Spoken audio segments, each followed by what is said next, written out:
Hello, welcome to Joy News at 6.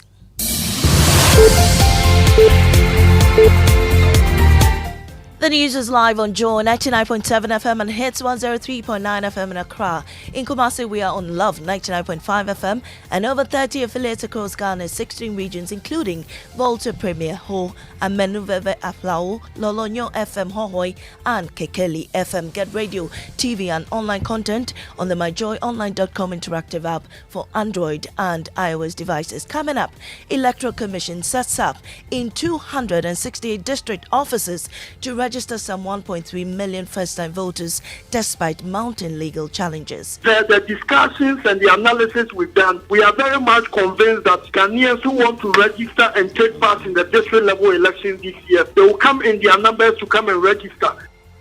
We have details of that. Also, the Not, charge in the name of power, wealth, any other consideration, lie in material particular against your neighbor. It has spiritual consequences. The charge to witnesses as the IGP prepares to face his accusers this morning before Parliament's ad hoc committee probing an alleged plot to remove him. The IGP's distraction is no benefit to the committee. But we won't sit down for the IGP to be disgraced and insulted without giving him a hearing. It's going to be a showdown. There's no turning back now. You drink deep or it tastes not. Business will also be coming later, and also after losing her 1-year-old daughter to cancer, one woman decides to wage war against the cancer to whisk other children away from the jaws of death. More on today's edition of our Stories of Hope. My little girl, she had rhabdomyosarcoma at 1 year, 4 months. A very painful journey. These are more coming up shortly. The Electoral Commission is to commence enrollment of new voters onto the National Register today, despite a series of court suits against the process. The National Democratic Congress and 4 other political parties on Thursday, September 7, sued the EC over its insistence on conducting the limited registration exercise in its district offices. But in a statement signed by the acting public affairs head, the Commission is going ahead to conduct the exercise as planned. Deputy Commissioner Dr. Bosman Asari says steps have been taken to capture all eligible voters. And what the Electoral Commission is saying is that registration at the district level will achieve our objective of ensuring a very credible register. But currently, the discussions and the analysis we've done, we are very much convinced that Ghanaians who want to register and take part in the district level elections this year, and those who also want to register in 2024 and they are already 18, they will come in their numbers to come and register. But if we receive information contrary to that, the issue will go back to the drawing board. But currently, on the basis of the evidence we have, we are convinced that registering at the district level will ensure the integrity of our register.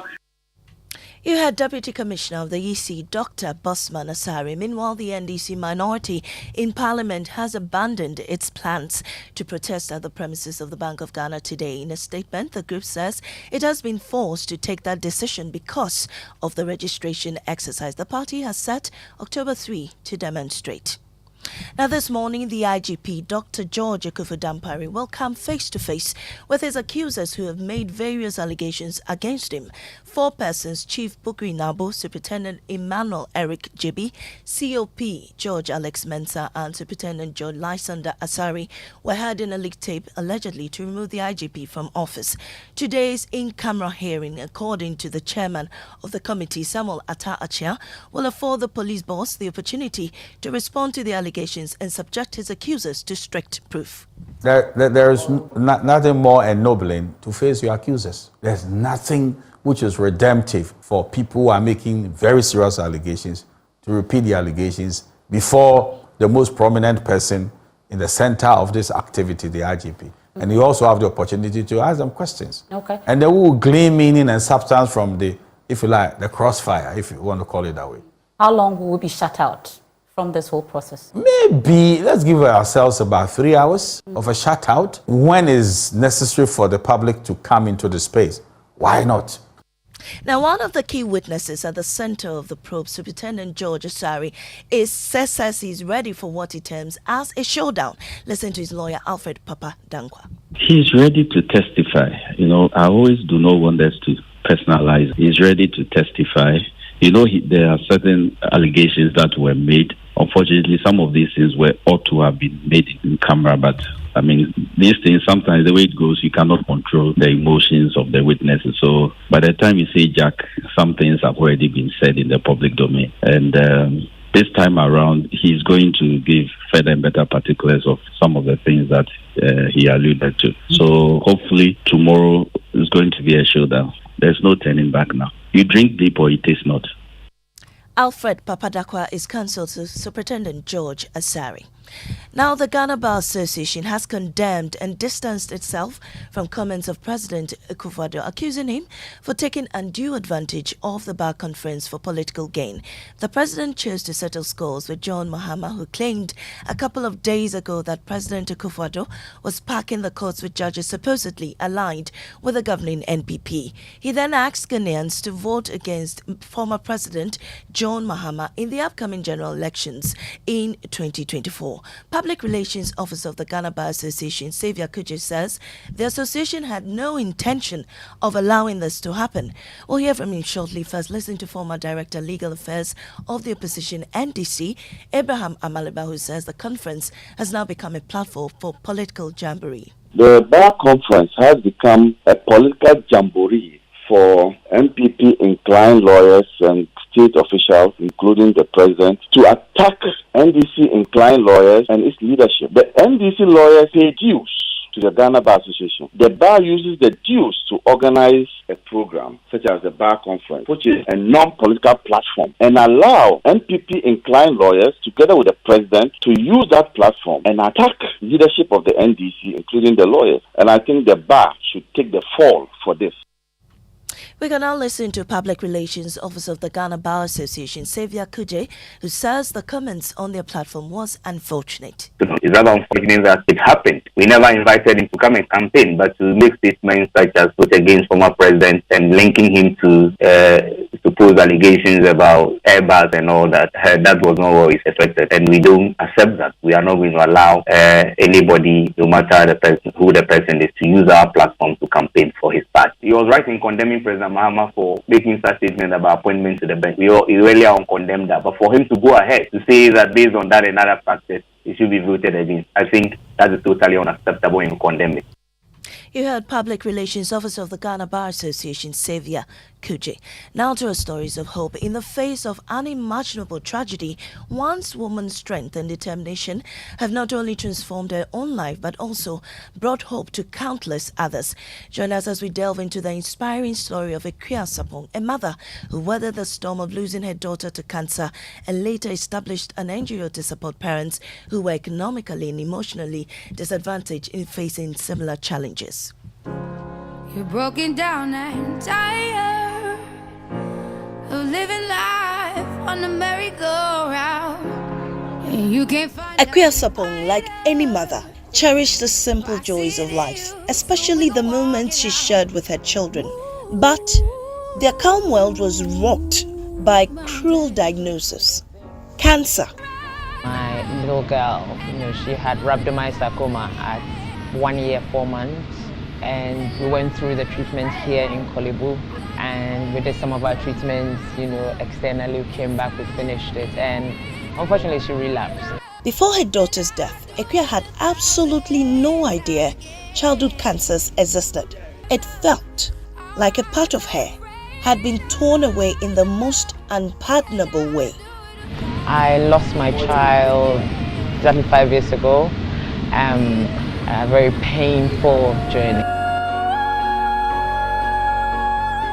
In her darkest hour, Ekua discovered a newfound purpose. She channeled her pain and grief into founding an organization with a mission to provide support to parents enduring the same harrowing journey. So we are the foundation partner for the pediatric oncology, and we raise funds, nurse services, support include paying for diagnostics.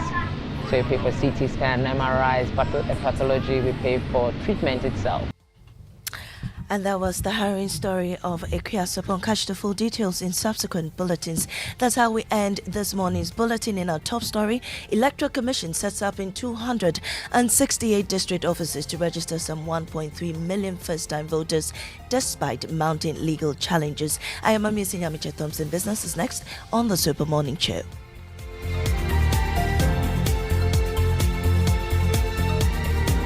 You know, Papa, see that? And it's rickety car. Hey, Papa!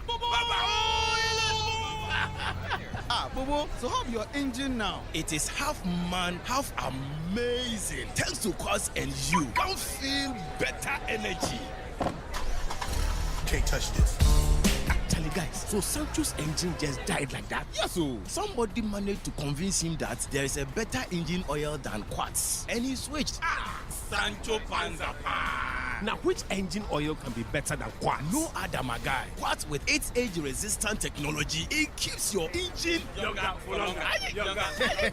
Now you know. Have you guys seen the new bottle design? It's superb. Quartz 9000 from Total Energies there improves fuel efficiency. Why do you think Mr. Mane and Logoso have taken the Quartz Nation Movement World Cup like that? Mr. Mane, sorry. Chairman.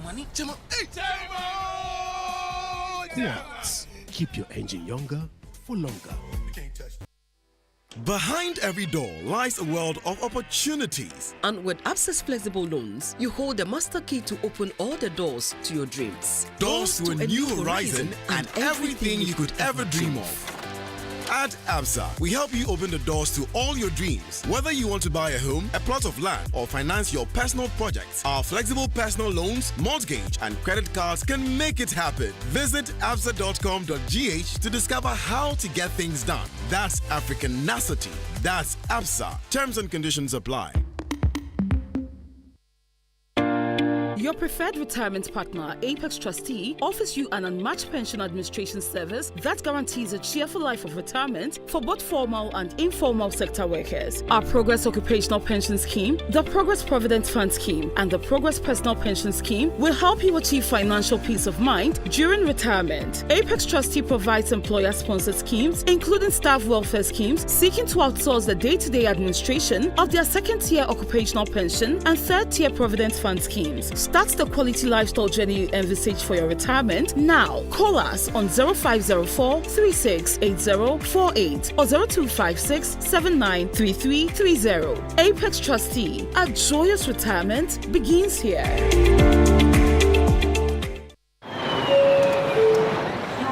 Welcome to the Visa Summer Experience. Enjoy offers from merchants worldwide. Get your visa. Explore the world with complimentary travel insurance. Relax in premium airport lounges worldwide. Check in with exotic hotel deals. Relish sweet deals on restaurants. Fuel your adventure with discounted car rentals. And if you want to shop online, we've got offers for you too. There's so much for every traveler. Visit africa.visa.com today. Guess what?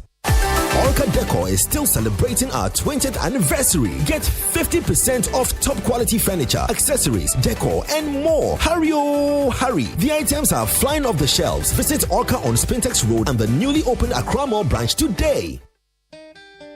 Yeah, Charlie, so many vibes na bonten father ma sanaba. Ma mene papa nnuanu na do for mo fie ne mo akwentum. Hwe bibia anya so amani ska ko fie sie fancy da na fie for abefo jawsi no parking. Ebe men sujai kasa. Thanks to Sukasa, how to nyina atwa. Hwe Sukasa si adan abroni for an affordable luxury homes. Or more 2, 3, 4 bedrooms. Where you're fully gated or grants and communities. Or more malls, clubhouse, and all social amenities. Plus 24-hour security. Omo with flexible payments and yeah, no my dear Dal Kasa. Plus 100% guaranteed cashback. Yes, 100% guaranteed cashback. No quick finances stories. Contact Sukasa right now through phone calls or WhatsApp on 030-296-0865 and 055-369-7886. Charlie social media so more, baby. You can find them on Facebook, Instagram, LinkedIn, and YouTube at Sukasa GH. Email Susie at info@sukasa.com.gh. Sukasa, building on trust.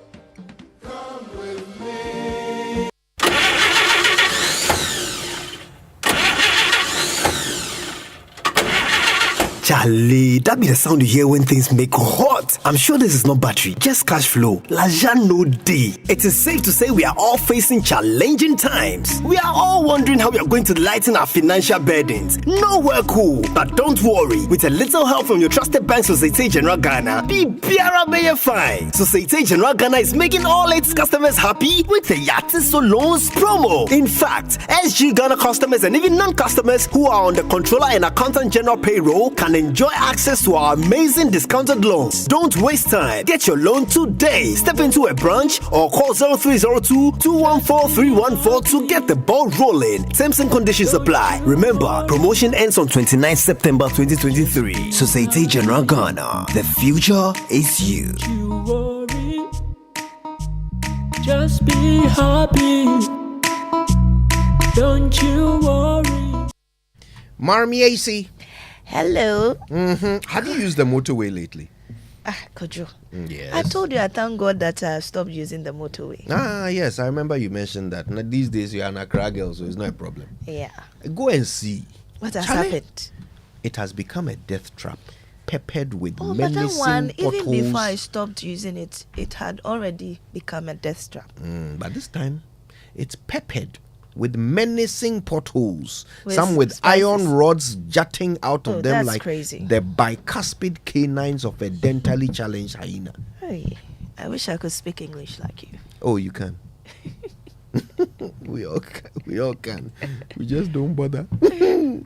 But serious, cars are swaying at the last minute to avoid, these potholes. No, but I thought the Highways Authority personnel was on the road.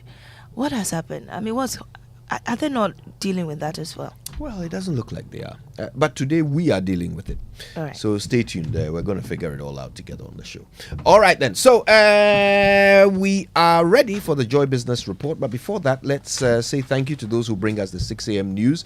I'm talking about Total Energies. Total, we go the extra mile for you. And Absa Bank Ghana Limited, helping you find a way to get things done. It's also brought to you by the Joy Business Report. What am I saying? The Joy Business Report is also brought to you by Glyco Life Travel Insurance. Glyco, we cushion you for life.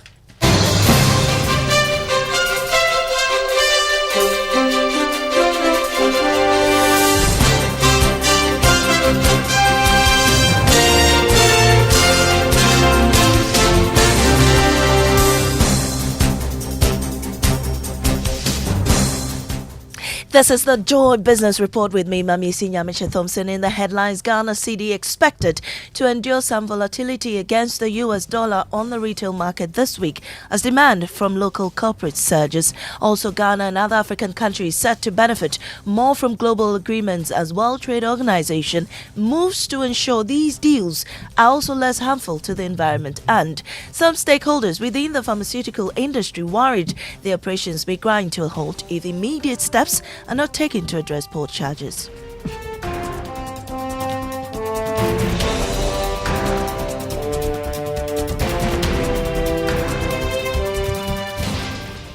Details now. The Ghana cedi is expected to endure some volatility against the US dollar on the retail market this week.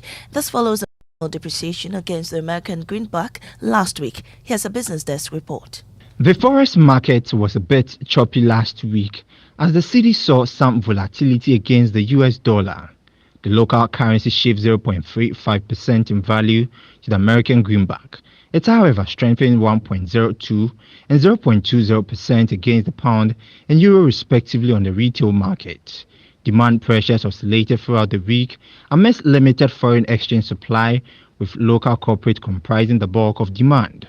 The International Monetary Fund will begin their first review of the Extended Credit Facility Program from the end of September 2023 throughout October. The review will unlock the second tranche disbursement from the IMF to the tune of $600 million contingent on meeting the various performance targets under the program. Analysts believe a successful review will help bolster investor confidence and support the local units. That was a business desk report. That takes us to the currency market. The cedi is going for 11 cedis, 53 pesos against the US dollar on the forex or retail markets. It's selling at 14 cedis, 60 pesos to the pound, and trading at 12 cedis, 45 pesos to the euro.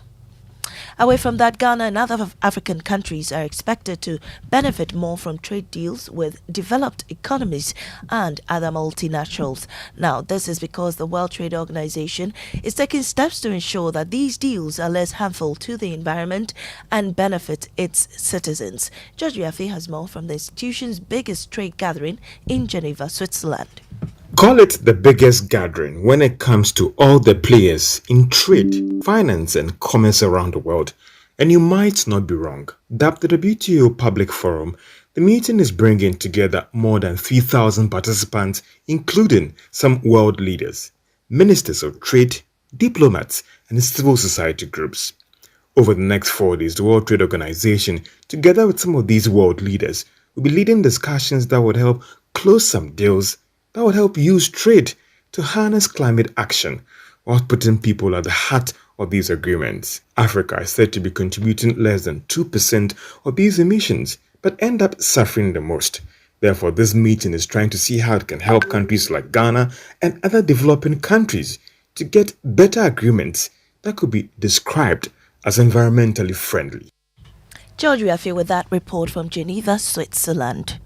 Former Finance Minister said Tekpe is urging government to work assiduously to improve the economy beyond the expectations of the International Monetary Fund.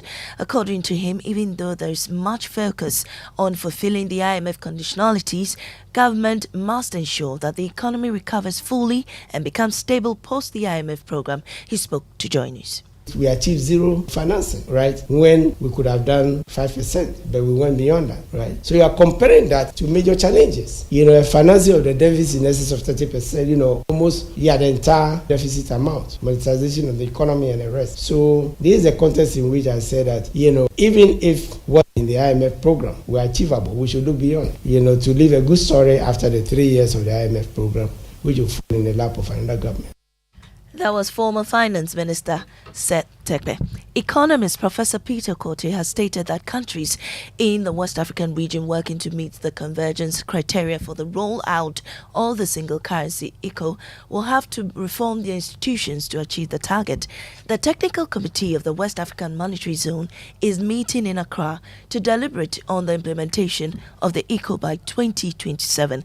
Ghana has already pledged that it will work to get all the macroeconomic indicators required to use the currency. But reacting to the issue, Professor Kote said Ghana must reform some key institutions to attain the target.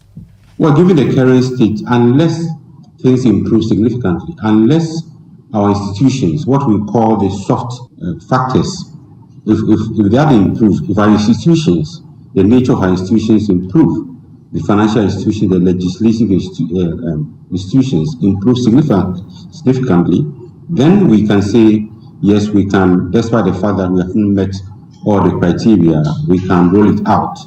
But currently, as we stand, given the weak macro conditions across the sub-region, given the weak institutions, I think we ought to reform the institutions and ensure strong macroeconomy before we roll this. Economist Professor Peter Kote. Now, some stakeholders within the pharmaceutical industry are worried that the operations may grind to a halt if immediate steps are not taken to address port charges. They also mentioned expensive loans from the banks. According to the Chief Executive Officer of Flock Pharma Company, Emmanuel Kenny, the importation of some pharmaceutical equipment can be made in Ghana. Hence, provision should be readily available to push for more local content within the industry. He spoke to Joy Business.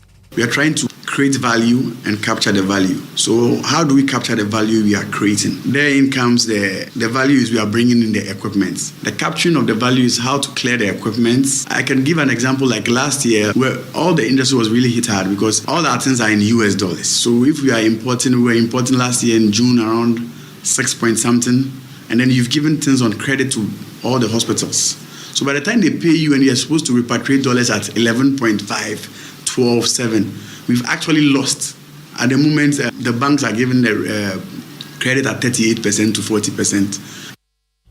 Emmanuel Tate Kenny is Chief Executive Officer of the Fluke Pharma Company Limited. Civil society organizations are warning the country's national oil company, Ghana National Petroleum Corporation, and its partners to critically examine the risk of investing in upstream oil and gas projects in order not to lose out as talks for clean energy intensifies. The call follows the continued investments by companies into the country's oil fields in order to explore more oil and gas for the state. Speaking to Joy Business Senior Programs Officer at the Natural Resources Governance Institute, Dennis Jair, explained that the country's transition plan must be targeted so as to gain from other natural resources. It's actually the time for us to start thinking. The point is that those that have already produced and have made a lot of money from producing fossil fuels have enough money to invest in diversifying. Those of us that are just starting to produce, the new producers, do not have enough money. And so you should rather be careful how you invest the little that you have already gained, rather than continuing to invest blindly in upstream projects that may not break even. Remember that the automobile companies that you are citing, for instance, are certain targets. Around 2030, 2035, most of these countries that these NOCs are operating in are looking to shift totally to electric vehicles. You had thoughts of Senior Programs Officer at the Natural Resources Governance Institute, Dennis Jair. On Investor Eye today, you must always be careful of social investment schemes. Make sure you ask questions and seek for more information from a regulator such as the Bank of Ghana or the Securities and Exchanges Commission to confirm that the investment company has been licensed before you put your monies in there. Emmanuel Mensah Pia is Director in Charge of Risk Management Department at SEC, and he gives some education. Then there's the social consensus tactic. The social consensus tactic is where they give you the impression that everybody is doing it. So you should also do it. But you are not everybody. So your needs and how you structure your finances may not suit everybody. So you need to be careful of just joining a bandwagon, maybe of a certain group of professionals, or you attended school with some people and they are all investing and they are promoting it at your school gatherings and so on, and so because of that you join. No. Emmanuel Mensah is Director in Charge of Risk Management Department at SEC. And before we go, on the commodities market, crude oil is still hovering around $90 a barrel this morning. Gold lost marginally to open trading at $1,920 an ounce, and cocoa, however, went up by $2 and is trading at $3,656 a ton. Thank you for listening. I am Amisi Nyamiche Thompson Kojo. Over to you. You see that you're nice, bro. No, that's $3,000 a ton. I'm learning from you. Hey, tell your auntie that I think I'm now safe in your hands. The hunter has become the hunted. So I chose a song I thought you would like. Okay. For our inspirational song brought to us by, of course, our dear friends at Duraplast Ghana Limited, producers of quality PVC and HDPE pipes, and Water Tank, where Duraplast goes, water flows. So this is a Kirk Franklin joint. Everybody loves this one.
Morning to a young man who really helped me out last night at Nyaho Clinic. Good morning to you, Adams, receptionist at the X-ray department of Nyaho Clinic.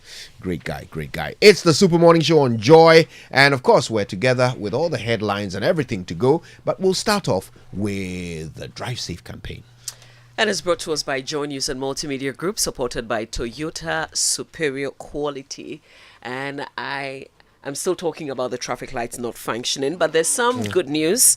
Patrick Yaweje has been helping me out with some of the traffic lights, and he reported on the Achimota overhead intersection. Yesterday, he sent a message and said the traffic lights at Achimota overhead intersection are working perfectly now. Radio really gets results, but I'm still on the Accra Psychiatric area, the Electoral Commission, the traffic lights near the Electoral Commission, and the TUC traffic lights, as well as the Accra Central. This is the high streets, that stretch. I'll tell you what I discovered sometime this week on that stretch with a police officer directing traffic in that area. Imagine, Charlie. We're not relenting on this thing, eh? We're doing it until it gets done. All right, then, let's learn how to say it right. And it's brought to us this morning by Kingdom Books. At Kingdom, quality and affordability are their hallmarks. And Societe Generale Bank Ghana, the future is you. Something must be done. You say either, I say either. Now, I know I will never finish correcting the common mistakes we all make when we speak and write English, but I promise I'll do my best possible. I'm sure you noticed I said I'll do my best possible. I still hear people say I'll do my possible best. Now that conveys a completely different meaning. When you say I will do my possible best, you're saying it is possible that what you will do might be your best effort.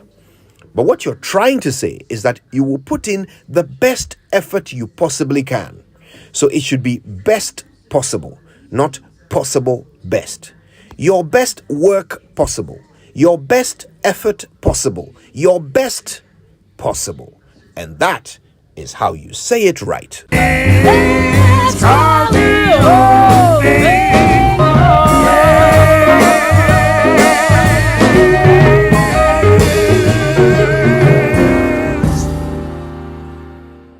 Yeah. Now, the president says that he's putting up his anti-corruption record for public scrutiny. So we'll do our best possible to scrutinize it publicly this morning, right? Stay for that. But right now, though, we can get into the headlines, and the news review is brought to us by First Atlantic Bank, refreshingly different, as well as Syntex Tank, a strong, a tough. Let me start with the Find and is reporting this morning. Agenda 111 to create over 20,000 direct jobs and another 25,000 jobs in the design and construction phase. I thought we have passed that stage already, because clearly we were told about different stages of completion now. As for design and construction, it doesn't appear that that's where we are now. Maybe they were designing and constructing the jobs. Even in the throes of finishing it, we are told that there are various levels of completion, not commencement. So design and construction. Yeah. Okay. Now, 54 post offices to sell NLA games. Afternoon draw starts. And it has a good picture of the NLA boss and the post office, Ghana Post boss, are in that very wonderful picture there. And NHI paid $244,000 for 226 childhood cancer cases across the country. It's alarming enough to have that number of childhood cancer cases, but that there is response from the NHI is equally assuring. Now, President rejects accusations of clearing appointees accused of corruption. So that's what basically happened yesterday. Beyond the other, fights that he started. Punches. Yes, giving out left, right, center. So, I was asking, since the big man is here, this is a conversation we've had before. Hopefully, in the course of our engagement, you will explain to the people of this republic what the various Afrobarometer reports have said about the courts, the judiciary, and maybe fight against corruption. The perception. But there's one that's quite clear. The performance of this government on the Transparency International CPI has been terrible. The worst one under the previous government remains the best under this government. And in the last 3 years, we've been at score 41, 43 for God knows how long. So, well, maybe if you situate it nicely, it may actually make a lot of sense. But the last one, there's Minerals Commission says Omni Quarry has no license, and we read it yesterday to you anyway. All right, so just picking up from there, the story is also in the Daily Guide newspaper. Shamal Quarry not licensed, except we only get to hear some of these things after a disaster like what happened last night. IGP storms Parliament over leaked tape. What it means is that the IGP is appearing before the committee that's probing the leaked tape. We understand all the other gentlemen that also appeared will be there with him, except that we will not get to watch or hear because it will be in camera. So there'll be a showdown, but the showdown will be in camera. Okay. No, Airbus government official one, Nana Jabs Mahama. More on that this morning here on the Super Morning Show. Voters registration begins today. The NLA story also features in the paper. So the Electoral Commission has announced that the 2023 voter registration exercise begins today and ends on Monday, October 2nd, 2023. So if you have not, you turned 18 or you're 18 and you haven't registered, please remember that this exercise is for you. And if you've never registered, then please take advantage of this as well. Dr. Efriye Akoto is still calling for level playing field. Even though the exercise is starting, the injunction which was being sought to actually stop the exercise from starting today has still not gotten a date yet. I've seen somebody also file some contempt application and 2 other suits that have been filed. But the Electoral Commission says it will start, it will proceed, and will effectively deliver on the job. Somebody wrote something that I don't think I want to give a lot of impact to.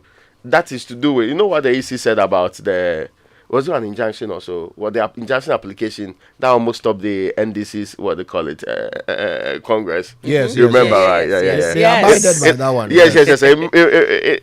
I mean, if you are doing legal assessment, you'll be wondering whether the EC has a single template for dealing with all injunction applications. But but just to say that a party involved in that matter has also issued a statement, which is the NDC. Yes. First, postponing the Bank of Ghana protests and encouraging their supporters to go and register. So, which means that they are also endorsing this registration exercise. Well, just the final one, the chief imam is asking for prayers for Morocco. We know the disaster in Morocco. I think that's where I want to end. Yes, the Economic Times says GIPC records $229 million FDI for quarter 2, and new cocoa price, we've been talking about that, 63.5%, now selling at 1,308. And in the newsroom, there was a big debate as to whether or not this is an improvement or not an improvement, and it was an interesting conversation. Anyway, and the first IMF review set for September 25, Oforiatta confident of second tranche of $600 million coming. We already got this of 600 million first one, right? That's the first one. I don't know if you have finished the money, but we are very confident that our big brothers will sort us out with some 600 million. And you know, I like doing this comparison. 600 million is enough if we don't use it for any other thing to build the new promised 10-lane motorway. All right, so listen, speaking of motorway, later on the show we will be dealing with that, but I'll tell you what everyone is talking about, and we will certainly not let it slide. The comments the president passed when he addressed the Ghana Bar Association's annual conference yesterday. Okay, he said a bunch of things. We're going to break them all down, and in fact we've even brought our guests together so we can do that public scrutiny the president asked for. So let's say good morning to Dr. John Osai Kwapong. You know him. He's the Democracy and Development Fellow at CDD Ghana. Good morning, Doc. Good to see you. Good morning. We also have joining us via telephone Suleiman Abrahima, Executive Director of the Media Foundation for West Africa, and Martin Bebu, who of course is a prominent Ghanaian lawyer. Good morning to you both. Good morning. Good morning. Good morning. Thank you. The rookie lawyer is here.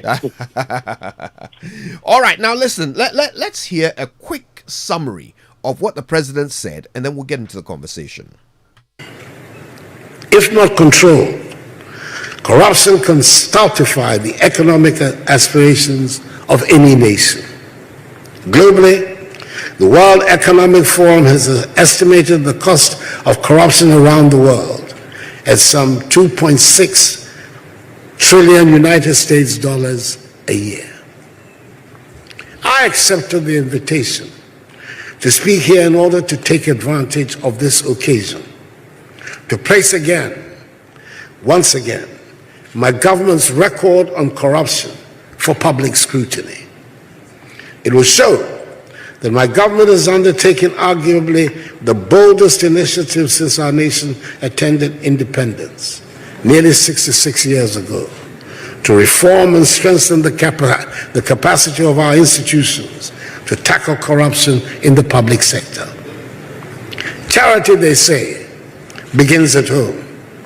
And that is why so far, every single alleged act of corruption leveled against any of my appointees has been investigated by independent bodies such as SHRAJ, the CID, and in some cases by Parliament itself.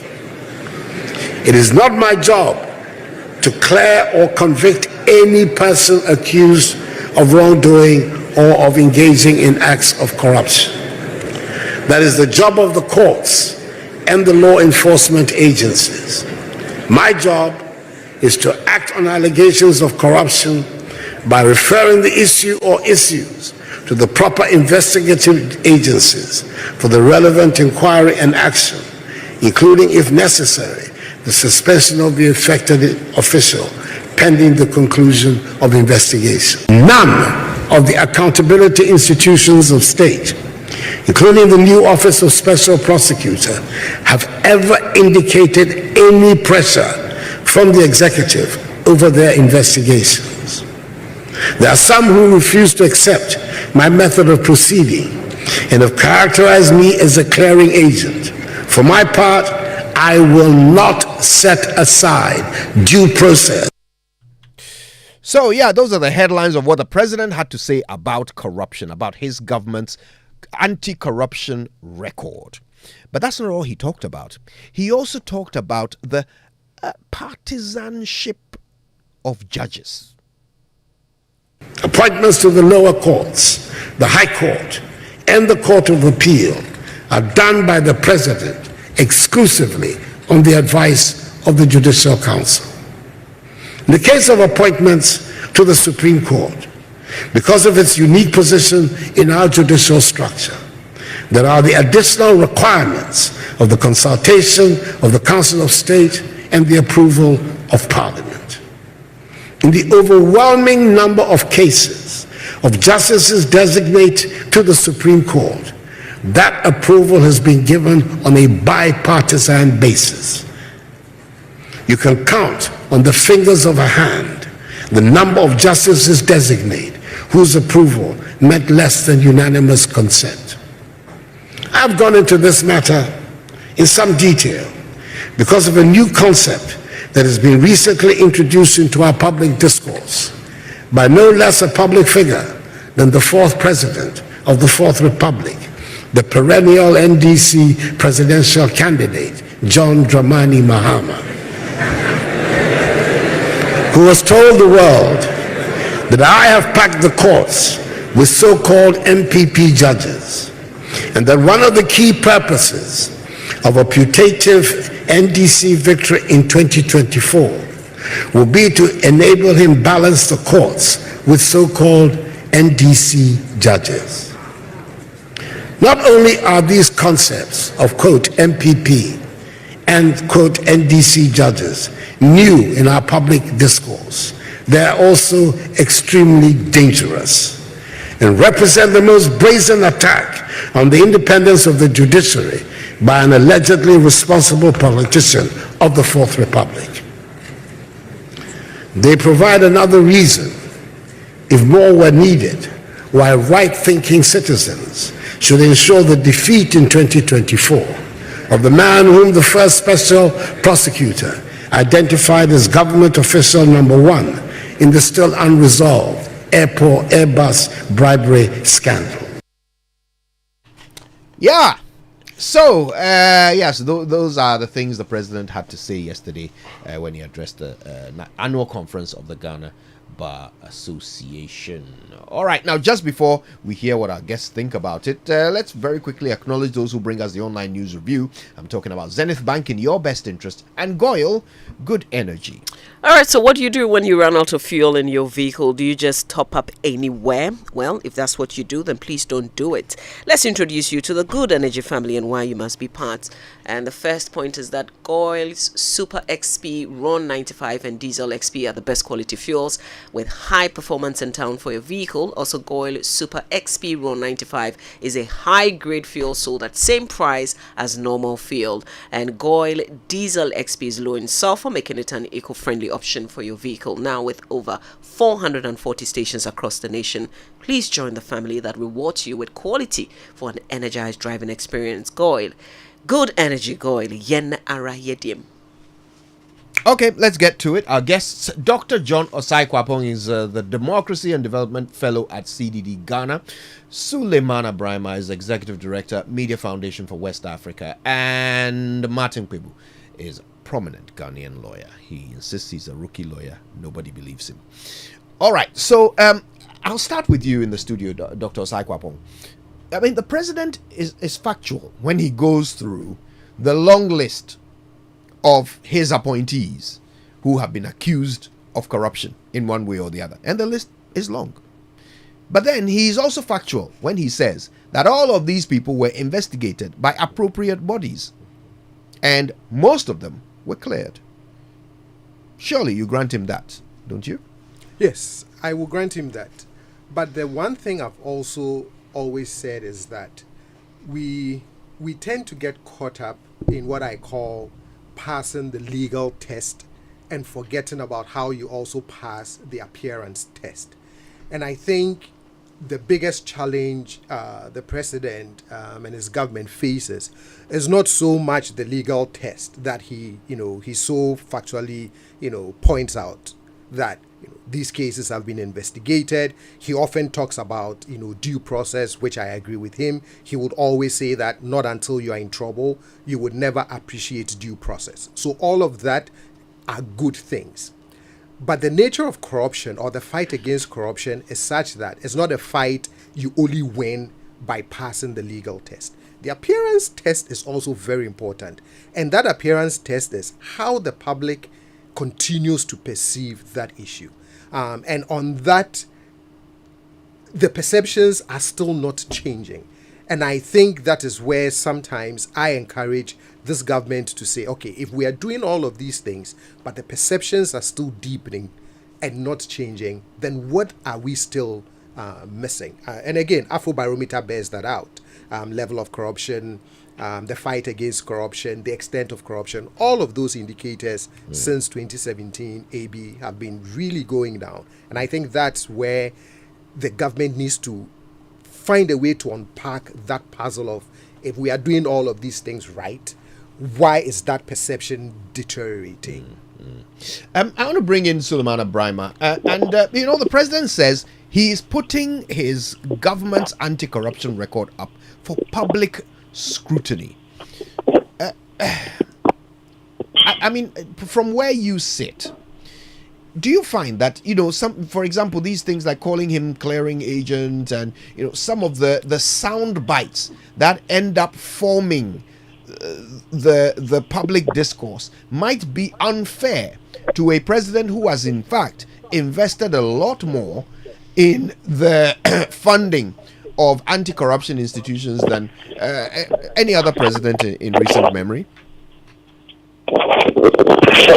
Let me start from where you ended. The usual rhetoric by the president and his government that this government has funded anti-corruption institutions more than any other government. In fact, the facts don't support that claim, and we've done of funding by government to these anti-corruption institutions, tribes, the audit service, the judiciary, and so on. And it's just about looking at the absolute numbers. So if somebody gave, let's say, 10 million in 2010 or 2014 to a particular institution, and then you come and you give 20 million, then you say, oh, they gave 14 and I've given, or they gave 10 and I've given 14 and I've done better than them.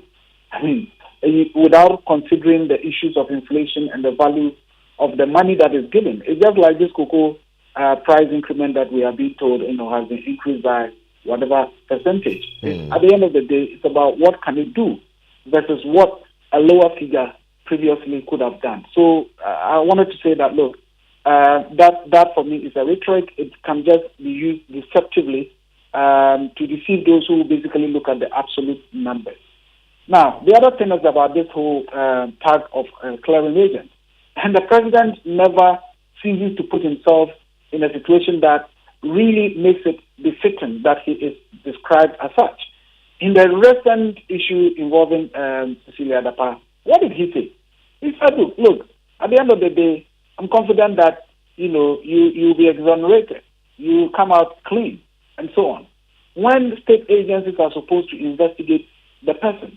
So, and it is not the first time he's done it. He's done it over time. Now, apart from that, I don't think that I heard Dr. Kwapong talk about perception, and I don't think that it is all the time that perceptions will be wrong, especially if it is consistent. If we've seen a government whose performance in the corruption perception index has stagnated, and in fact, what it is scoring, the best of it is the worst under a previous government that we all accused as being corrupt.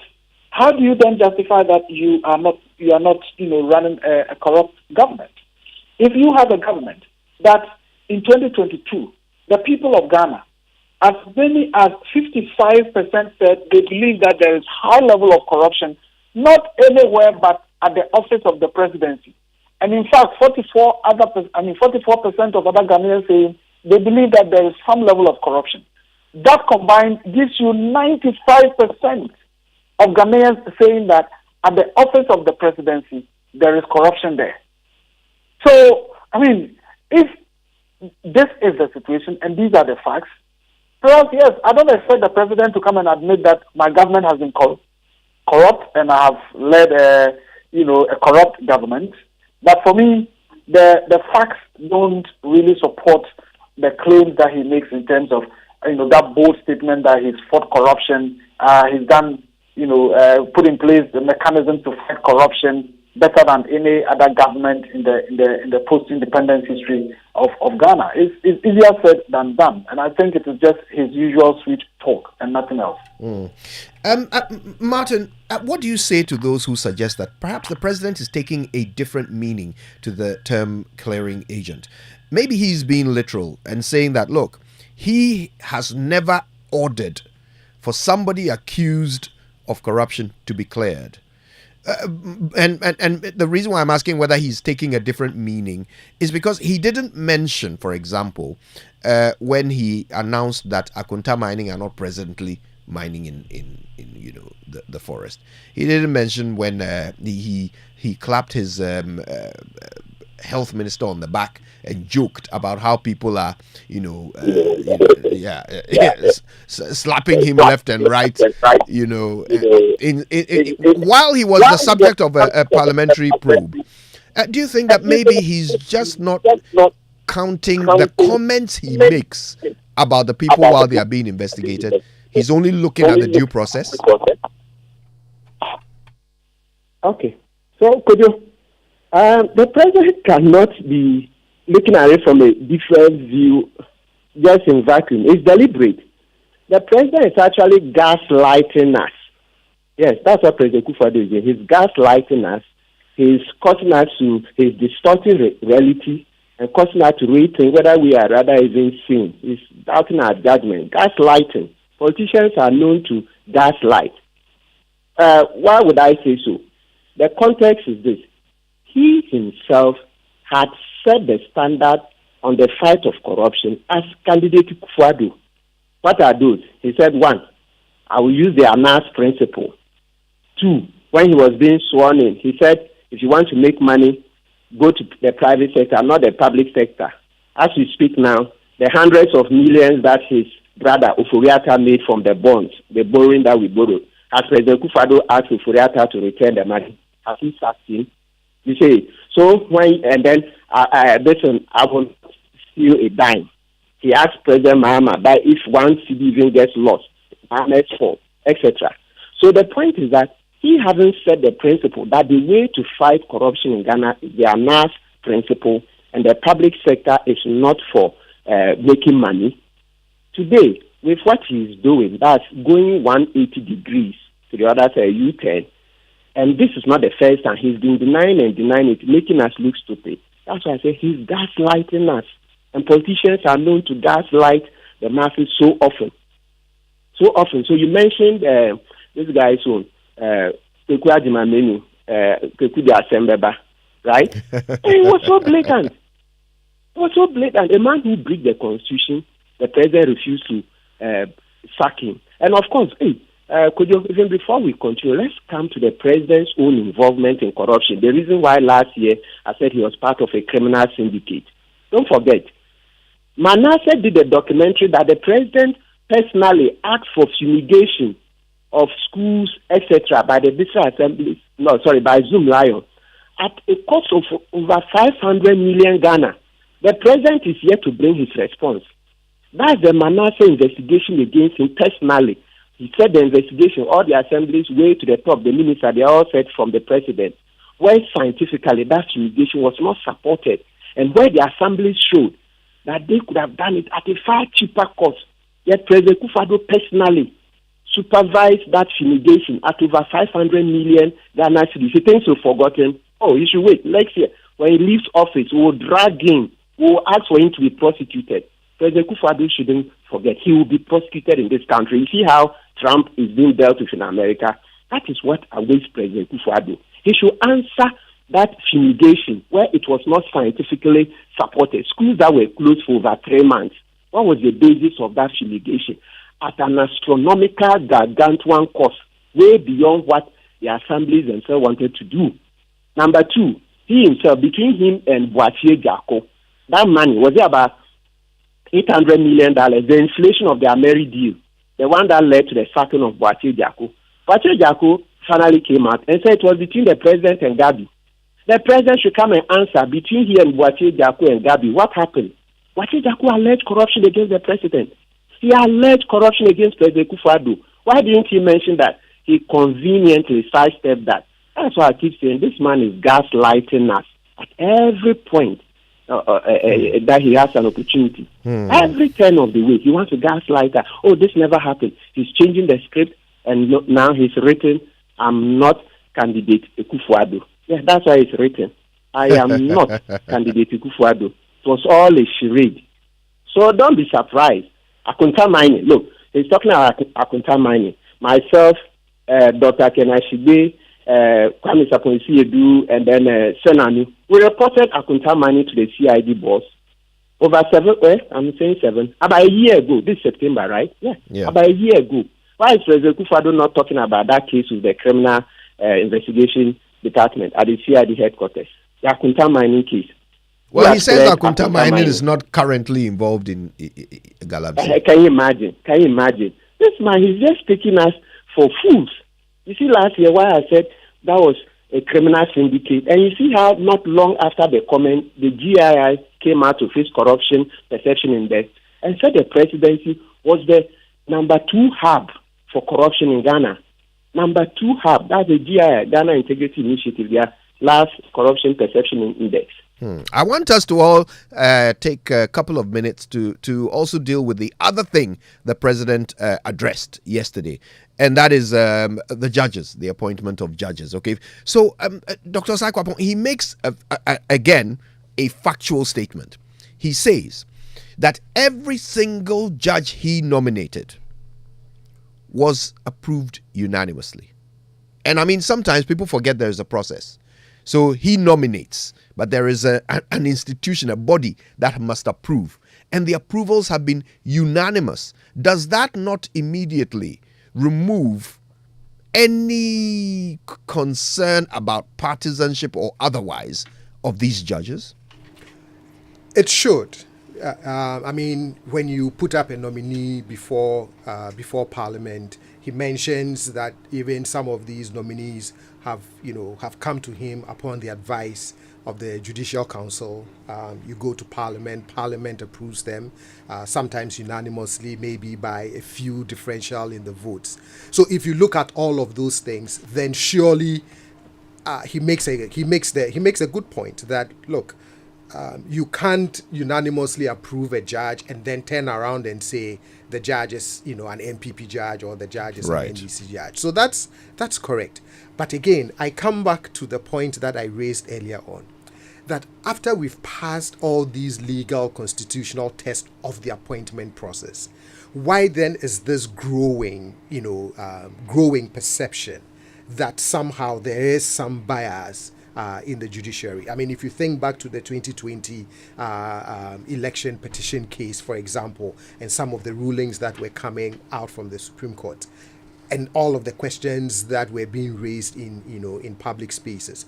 If you look at the most recent Afrobarometer and the level of trust, in the courts being, at a very low level, I think all of those things are not helping this conversation about whether, a judge is an NDC judge or a judge is an MPP judge. For me, the key thing that we have to be, addressing is, how do we ensure that this sort of cloud that is hanging above the judiciary can go away so that people can truly perceive them as being not just independent, but also being fair? Because the reason that if I have a problem with you and I want resolution, that I will turn to the courts, is because I believe that I can trust the court to treat us fairly without any sort of prejudice. Right. And I think that's the sort of current mood surrounding the courts. And this conversation is also not helping it to let it go away. Right. Now, I'm going to come to you next, Martin. I've got a few minutes. I want to make sure we hear from both Martin and Sulemana before our time is up. So, Martin, really quickly, surely former President Mahama didn't help when he suggested that the solution to his perception that President Akufo-Addo has, packed the bench with NPP judges is that he is going to come and pack the bench with NDC judges. Surely that didn't help, did it? Oh, yes, absolutely. Absolutely. Former President Mahama shouldn't have said so, right? But you see, the context is this. President Akufo-Addo has been very brazen, as we just previously said, in the corruption fight. And he himself, as Attorney General, had cause to criticize Supreme Court judges where he said their understanding of the law was artificial, wishy-washy, and the rest. So he actually laid the foundation. He laid the foundation years ago as Attorney General. So in a certain respect, Mahama is taking a leaf from the Akufo-Addo hymn book. Yeah, but we mustn't support what President Mahama said. And so we shouldn't give currency to it. But Akufo-Addo brought it upon himself, because that is the same way he denigrated the Supreme Court when he was Attorney General. When they ruled against him, the Chachikata case, he said the judges had very shallow understanding of the law, and they were biased. And one form of bias is the party allegiance. Yes, and let's put this in context. You see, when the Chief Justice was being vetted, she was asked about any change she wants to make to the Constitution. She subtly referred to this particular matter. It isn't even subtle, it's open, very explicit. She said the president should have no hand in the disciplinary process of judges, the Supreme Court judges. She doesn't want the president hands off. You think that's just all? I'm sure, implicit in it for a Chief Justice nominee. Yeah, and she did well. She was bold because, look, Master, in a democracy, from time to time, democracy is watered with the blood of patriots and villains alike. The Chief Justice was clear that she doesn't want the president coming near the disciplinary process of judges. So, meaning, while they are in there, he should stay off. And so that colors the whole conversation, meaning that we are all not happy with the current system. So that is simply that, look, in our next constitutional review, the president shouldn't appoint Supreme Court judges. Simple. Simple. Yeah. Sulemana, for the last word, there are a couple of things I'm hoping you can touch on. First of all, when President Akufo-Addo suggests that, our democracy is not ready for openly partisan judges, even though in other parts of the world they have that, and it is a very prominent part of their democracy. He says ours is not ready. In fact, he said it would be dangerous. It would be dangerous for our democracy. I wonder what your thoughts are on that. Also, his final comment, where after giving a speech in which his main point is that mere accusations of corruption do not rise to the level of, crime. He ends his whole speech by referring to former President Mahama as government official number one in the as yet unresolved Airbus case. If you can wrap us all up on these 2 points really quickly, please. Well, I was struggling to hear you earlier, but on the issue of partisanship within the judiciary or within the bench, yeah. Yes, I share the sentiments of Martin that former President Mahama couldn't have said, look, this is the problem, and when I come back, I'm going to repeat what I see as a problem by equalization. So I think that was really problematic. But for me, it is better to have heard the intention of former President John Mahama on what he thinks would be the solution, and which all of us are saying, look, that shouldn't be the way to go, so that right from now we can see what we can do in the event that he wins the next election. And I prefer that candidness than someone who is perpetrating the problem and yet would want to deceive all of us by, dancing around and saying, look, all appointees are vetted and so on and so forth. Why? The ministers who are appointed by him, are they not vetted by Parliament and approved by Parliament? Does that make them non-partisan? And we know, the recent Supreme Court nominations, one of them was a contestant, a parliamentary candidate in the Volta region of the MPP. Others will tell you, people who have been openly partisan, who have gotten appointed onto the bench. And so I think it is important that we are frank with each other, rather than sometimes using the law and dancing around it and saying that people are vetted, making reference to the Council of State. That institution, I don't think that I have any respect for it any longer. And so that would be my comment on it. And then on the issue of corruption and government official number one, well, when it came up, we were all struggling to understand who government official number one is. I think it is the first time that the president himself is letting us know that as far as he's concerned, government official number one was former President Mahama. But for me, that really doesn't get us into the real issues about corruption in this country. If he knows that former President Mahama is guilty, has he concluded the investigation? Because he says that, look, I would never bypass due process and so on and so forth. And now you are accusing someone. And when the same accusations are made against officials of your government, you clear them and say that, look, they are not corrupt. They are independent institutions have gone into the matters. And before these people will conclude, you come out to make your own pronouncement. You make the appropriate reference to Ajima Menu. As we speak, that contract that was awarded during COVID at the airport, Frontiers, we still don't know who signed that contract. And the president is not worried about that. A corrupt president would not allow such a thing to happen under his watch.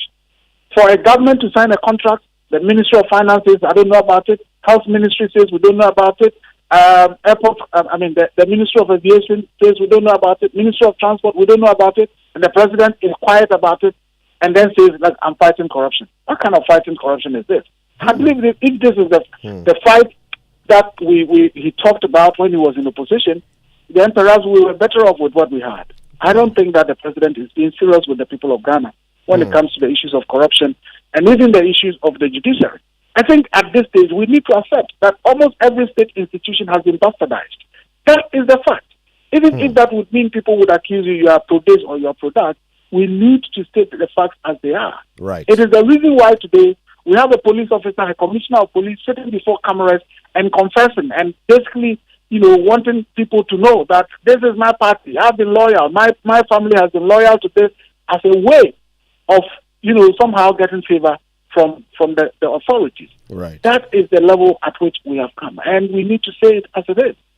I want to say a big thank you to Suleiman Abrahama. You just heard him. He's the executive director of the Media Foundation for West Africa. You also heard from Martin Pebu, a prominent Ghanaian lawyer. And here in the studio, he came all the way to help us with this conversation. Dr. John Osai Kwapong is the Democracy and Development Fellow at CDD Ghana. Gentlemen, I'm so grateful to all of you. This conversation is nowhere near over. They said public scrutiny. We'll do just that. Stay with us. There's more to come. By the way, apologies, we weren't able to bring you the BBC News at 7. Normal service will resume tomorrow. That's a promise. Morning Show. For decades, we have helped businesses connect with their trade partners all over the globe. From Ghana to Burkina Faso, Côte d'Ivoire, Benin, Togo, Senegal, China, Morocco, France, Netherlands, and many other countries. We have made it possible to bring Ghana to the world. We have brought small and medium businesses closer to their customers across the regions in Ghana with our SME support facilities. We have brought relief and smiles to the faces of families with our employee personal loans. With our cutting-edge technology and digital support, we take the burden of complex thinking off you, making life simple. That is who we are, as close as a partner. Bank of Africa. We are indeed the African bank with the global reach. Want to feel energized for more? Fuel up with Super XP Ron 95 and Diesel XP high performance products from Goyle. Our high grade fuel comes at no extra cost, but with more power. And our Diesel XP, it's low in sulfur, making it an eco-friendly option for your vehicle. Experience high performance and quality with our products. Available everywhere. Choose Super XP Ron 95 and Diesel XP for an energizing driving experience. Good energy. Are you a corporate organization, e-commerce business, individual or student looking for a trusted courier company where you can track your package and receive SMS alerts to keep you posted? At IAS FedEx, we move your documents and parcels with care to the destination of your choice. With offices across the nation, we happily deliver your package to your office or the comfort of your home. With the assurance of safety and affordability giving you peace of mind, IAS FedEx has your package in good hands. Call us on +233 501 605,000 or +233 501 631,000. IAS, licensee of FedEx. Your search for a distinctive university to attend is now over. I introduce you to Heritage Christian College, located at Amasaman behind the Olympic Stadium, affiliated to KNUST and UCC and accredited by the Ghana Tertiary Education Commission. The university offers Bachelor of Business Administration programs with options in accounting with computing, marketing, accounting, human resource management, business information technology management, entrepreneurship and technology innovation, Bachelor of Science courses in information technology and information security, nursing, and a Bachelor of Theology. We offer student entrepreneurship training with financial support. The entry qualifications include WASI, SSCE, GBCE, HND, and diploma in relevant fields. Mature entrants can also come if they are 25 years and above. We also offer 12-month Master of Science programs in accounting and taxation, accounting and finance, and human resource management. Contact us on 0547 777 731. Heritage Christian College, a university educating compassionate entrepreneurial leaders. There's never been a better time to own a home. Republic Bank slashes interest rates on all its CD mortgage products. Yes, switch and sign on to any of our CD mortgages. Enjoy ultra low interest rates and pay less to live in your dream home. Coolé! Call 054 0109 649, 054 0109 901 or email myhome@republicghana.com. Offer is valid until 31st January 2024. Terms and conditions apply. Republic Bank, we're the one for you.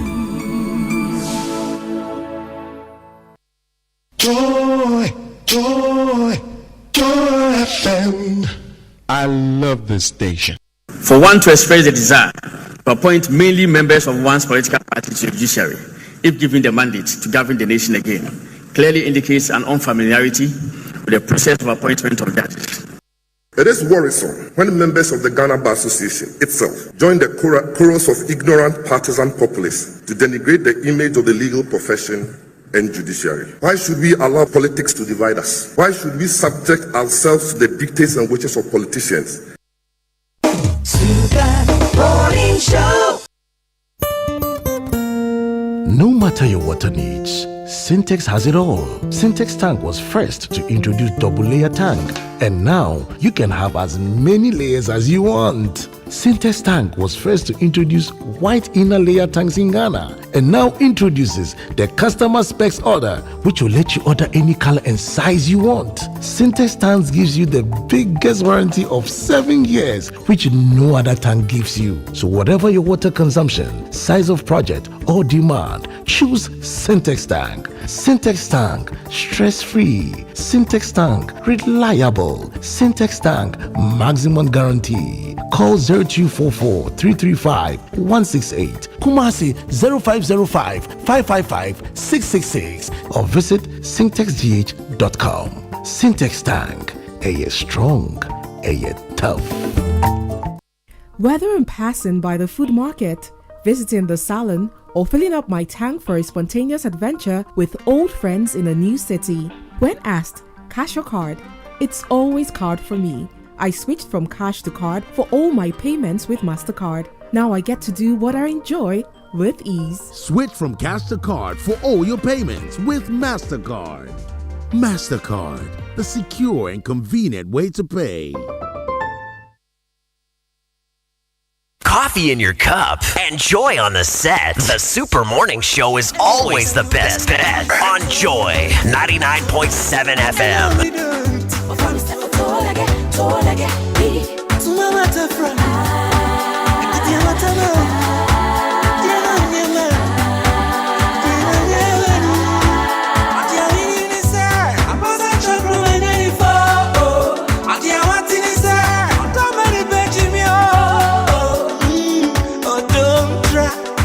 Baby, who don't try?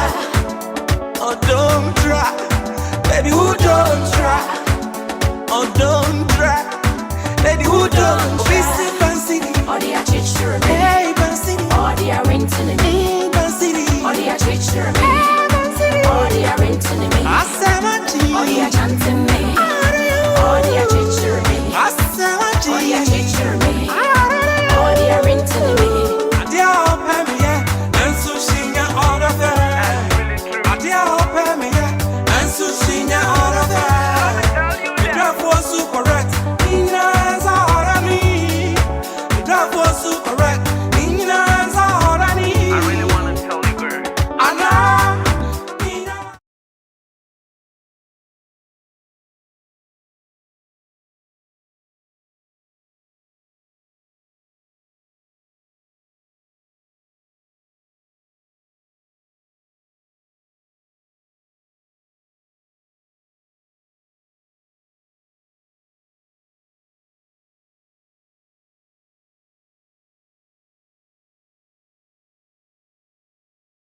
Morning show today. That motorway. In fact, are we even being fair if we call it a motorway still?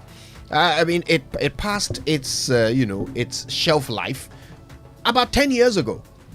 All right, so for 10 years it hasn't been a motorway, technically speaking, and the potholes are there to prove it. The accidents are there to prove it. Just yesterday, you know those booths that they are working on removing at the cost of $1 million Ghana cedis. Another car drove into another of those booths. It's a real problem. So, I mean, look, let's be fair. The fact that they want to remove those booths is good. But it's also right for us to ask why it's going to cost $1 million Ghana cedis. I mean, it's right for us to ask that. But it's good that they are removing them because clearly they're a hazard. Okay, how many cars are going to crash into them before we get rid of them, right?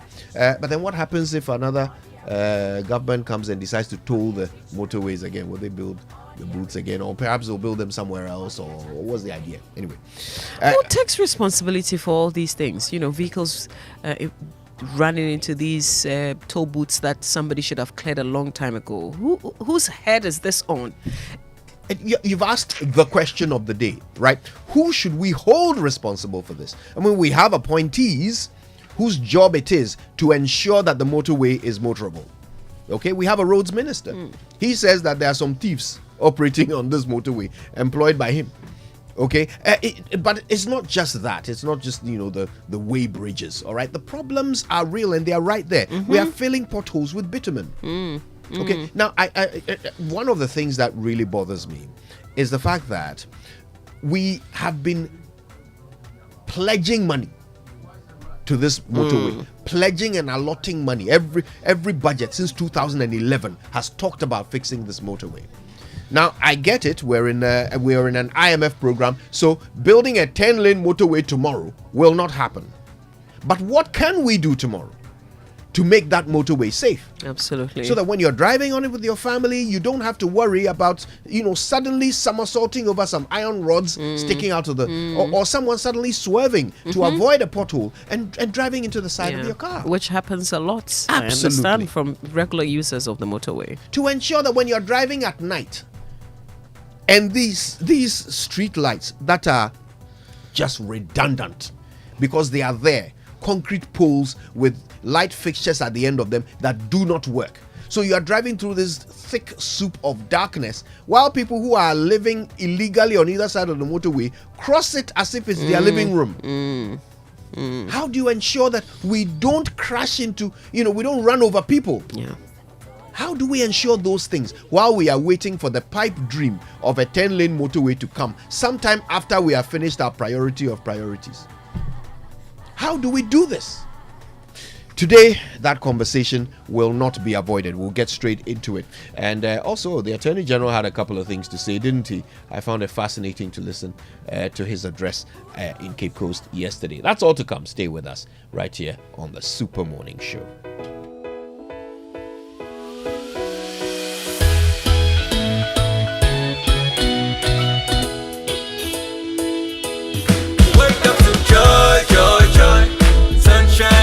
In the morning time, wake up to the Super Morning Show. Yeah, wake up to joy in the morning. Yeah, if you're turning on your radio, go for some joy in the morning on the Super Morning Show. Welcome to the Joy Super Morning Show. I love that pampanam part. Now, a poorly maintained car engine can age faster. That is why Total Energies offers specially formulated quartz engine oil with age resistance technology. The thing is designed to ensure optimum performance for your engine. Okay, it improves protection against mechanical wear by up to 74%, even when the temperatures are extreme and there is high pressure. Choosing quartz from Total Energies is choosing the engine oil that keeps your engine running efficiently and effectively. Quartz, keep your engine younger for longer. And as a business owner, you want your business to grow. The Fidelity Ejapa account is here to help. With the Fidelity Ejapa account, you enjoy convenient payments and cash collections options such as GHQR, mobile money collect, and mobile teller cash collection. Also access to competitively priced loans, a dedicated relationship officer, free insurance cover worth up to 48,000 Ghana cedis, free inter-account transfer, and free subscription to our e-banking platforms. Now, if you think this sounds good, well, wait for it. There's more. The Fidelity Ejapa account is an interest-earning current account. Interest-earning current account, and it's available to both registered and sole proprietors trading in their personal name. So, if you're a sole proprietor or self-employed individual, it's time to do good business with Fidelity Bank. Join hundreds of businesses that have already signed up to the Fidelity Ejapa account, and it might just be your best decision yet. Dial star 776 star 0 hash or visit fidelitybank.com.gh today to sign up for a Fidelity Ejapa account. Terms and conditions apply. Together, we're more. Fidelity Bank, believe with us. Mama B, you will not believe this. Fan Yogo is back. Oh, yeah. Fan Yogo is good for you. The original Fan Yogo. That's right. Fun Yogo, Ghana's #1 tasty and refreshing cool treat from the good old days, is back, and it tastes exactly as you remember it. Okay, so yeah, they've worked on the quality issues, and so now you get your ever refreshing Fun Yogo, which will get you reminiscing about your blast from the past. Okay, so whether you go for the classic strawberry or the exciting new mango passion, Fun Yogo is here to refresh and quench your thirst on the go. So wherever you are, whatever you're doing, just grab a Fun Yogo now to relive your best moments of the good old days. Fun Yogo is back. Fun Yogo, so cool, so good. I feel like I need one right now. Listen, if you're looking for a freight forwarding company to handle both your inbound and outbound shipments, then I have good news, because IAS FedEx offers a wide variety of international freight services, which include air freight, sea freight. We're talking about less container load or full container load, and customs clearance and documentation, with their international operations linking more than 200 countries, supported by extensive domestic networks in all key markets. They offer a range of fast and direct freight services to suit your needs. They have dedicated staff also who have in-depth knowledge in the local customs clearance processes and procedures. IAS FedEx pre-finances freight pickups up to an agreed threshold for their client. Terms and conditions apply. Please contact them now for free consultation on international freight services and customs clearance processes. Call IAS FedEx on 050-160-5000 or 050-163-1000. With IAS Ghana, your freight is firmly secured. Now, the Sukasa O'Granson Communities Affordable Luxury Housing Project still has affordable housing units. For the 3-bedroom unit with the outhouse, you can get one for $97,500 and above, or its prevalent city equivalent. And then there's a 4-bedroom unit with an outhouse starting from $195,000 or the prevalent city equivalent. Of course, you get various convenient payment options, and the projects are at East Legon Hills and Ayi Mensa. You'll find their offices on Lagos Avenue in East Legon. Call them on 0302-960-865 or send a WhatsApp to 055-369-7886 for your inquiries. You can also reach them by email. It's info@sukasa.com.gh, and they're also on social media as SukasaGH. Sukasa, building on trust. Now, Toyota Ghana has unveiled an irresistible deal. For a limited time, they are offering huge price discounts on these range of vehicles: the dynamic Starlets, the robust Hilux, and the powerful Fortuner diesel. Now, when you make the decision to acquire any of these incredible vehicles, Toyota Ghana will reward you with an entire year of complimentary servicing. This golden opportunity won't be around forever, so please pay a visit to any of Toyota Ghana's showrooms here in Accra, Tema, Kumasi, Tamale, Takoy, and Takrady. You can also call them on 0302-910-204. Credit purchase is available through special arrangement. Toyota, superior quality. Now, have you found your way to Kingdom Books and Stationery yet to enjoy their back to school promotion? It's on till the 31st of October. All right, so you get 10 to 15% off all school items like textbooks, pens, pencils, erasers, exercise books, and so much more across all branches in Accra, Tema, Kumasi, Takrady, Winneba, and Cape Coast. So why don't you call 0302-764-101 or 0302-764-209. You can email info@kingdomgh.com or just go to the website kingdomgh.com. Kingdom Books, where quality and affordability are both assured. Terms and conditions about there apply. Thank you. Now, the Institute of Chartered Accountant Ghana, ICAG, is organizing its 60th anniversary presidential luncheon themed Our Planet, Our Health, Our Well-Being. It's happening on September 28th, 2023 at noon. Venue is Kempinski Hotel, Gold Coast City, Accra. The guest of honor, Mr. Michael Mensaba, Deputy CEO, Development Bank Ghana. Join our guest speaker, Dr. Felix Anyar, Executive Chairman, Holy Trinity Medical Center. Visit the website icagh.org to register now at a rate of 1,200 Ghana cedis. Call 0243 551-788 or 0208-920-373 for ticket reservation and sponsorship. ICAG Presidential Luncheon is not just a lunch, but a great platform for business networking and nurturing great partnerships. So please don't miss it. Proudly sponsored by PwC, Deloitte, KPMG, EY, BOG, GCB, Cocoa Board, Dion and Nord International, Obsidian, Achna, Vivo Energy, ACCA, SIC, Priority Insurance, Mazars, MTN VRA, Nafas, RN Ventures, Casapreco, Enterprise Group, Total Family Health Organization, media partners, Graphic News Plus, and the Multimedia Group. Now, to quote the 20th century philosopher Tupac Amaru Shakur, please quotes. Picture me rolling in my 500 Benz. Yes.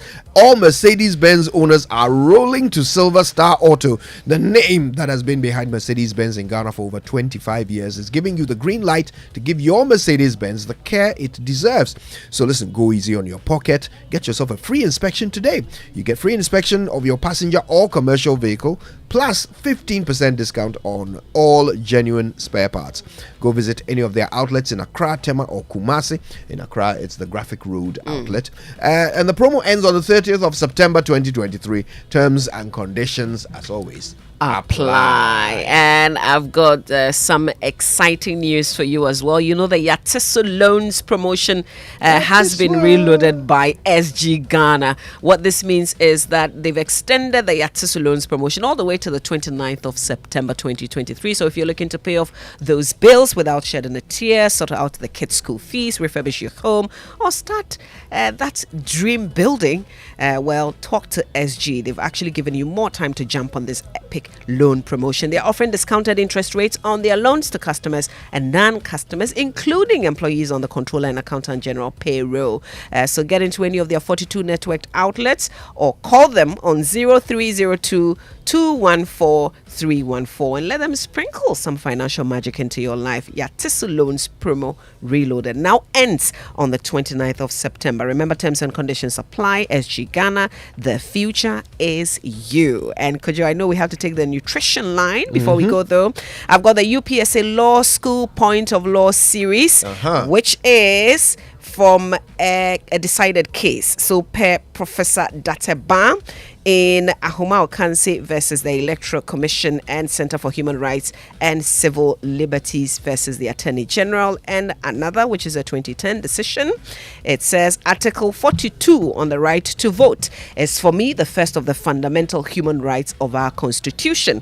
For without the general right to vote, the system of representative democratic governments set out in the Constitution would fall away and be emptied of content. Wow. Yeah. That's something Per to think Dateba about.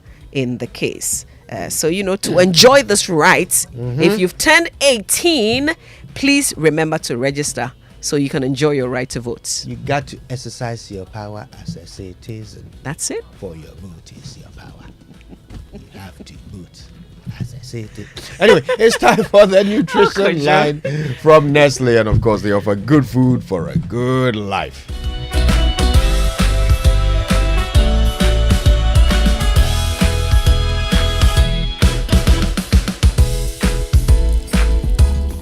Here you go, dear. Mom, you didn't add milk. No need to. Taste and see why. Wow, but how? Is it milky? Very. Is it creamy? Yes. That's Milo all-in-one for you. It's so milky, I don't need to add more milk. I love it, Mommy. Give your kids all in one. It's truly milky and rich in calcium. Milo, energy to go further. Milo. This advert is FDA approved.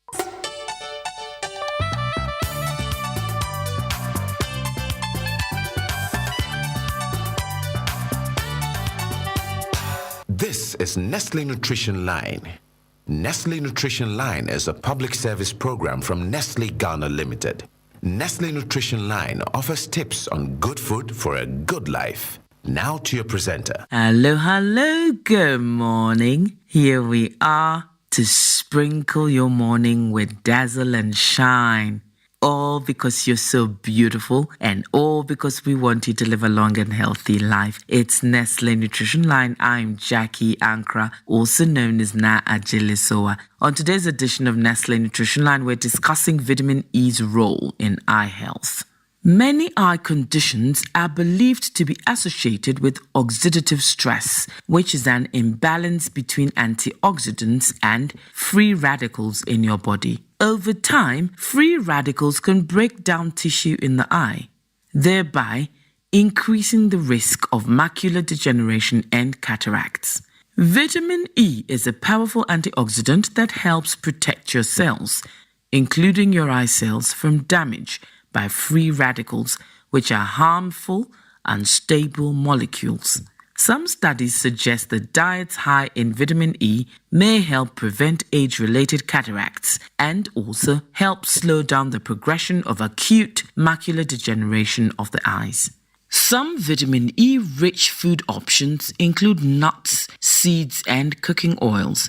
Salmon, snail, avocado, mangoes, and leafy green vegetables are also good sources of this vitamin. I'd like to thank you for tuning in this and every weekday morning and to say we're standing by to hear from you. So do please reach out with your comments and suggestions. 0302 517 020 or 0302 211 880. Monday to Friday, 8 a.m. to 5 p.m. Toll free 0800 12 Monday to Friday, 8 a.m. to midnight. Weekends and holidays, 8 a.m. to 5 p.m. To WhatsApp, SMS or call, 8 a.m. to 8 p.m. The following numbers: 0593 845697, 0593 845649, 0593 845708. You can also email consumerservices@gh.nestle.com. I wish you a beautiful day. Do something incredibly amazing with it. And don't forget to smile. Have a great day. Bye. Here you go, dear. Mom, you didn't add milk. No need to. Taste and see why.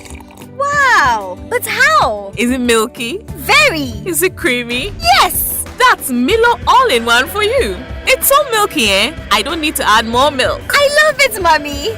Give your kids all-in-one. It's truly milky and rich in calcium. Milo, energy to go further. This advert is FDA approved. My man, I heard there's a new app on the streets that does it all for you. Ah, really?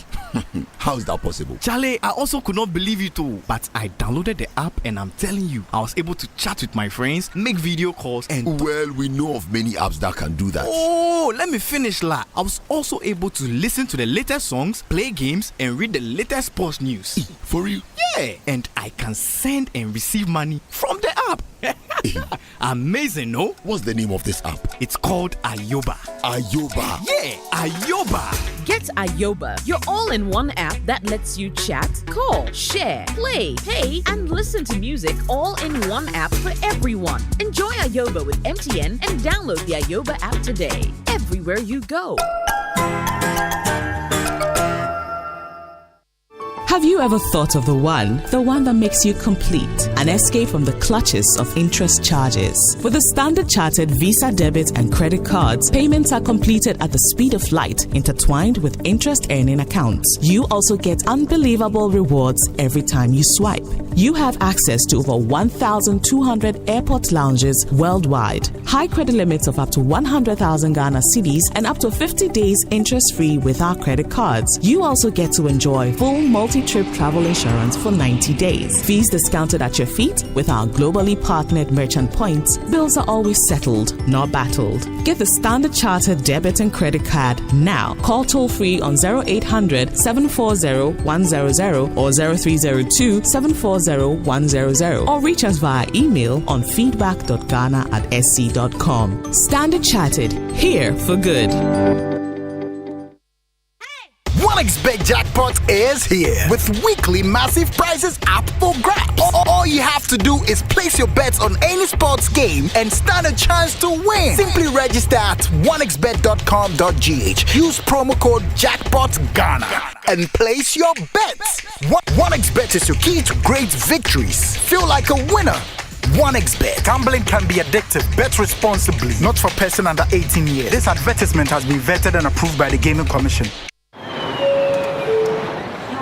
Welcome to the Visa Summer Experience. Enjoy offers from merchants worldwide. Get your visa. Explore the world with complimentary travel insurance. Relax in premium airport lounges worldwide. Check in with exotic hotel deals. Relish sweet deals on restaurants. Fuel your adventure with discounted car rentals. And if you want to shop online, we've got offers for you too.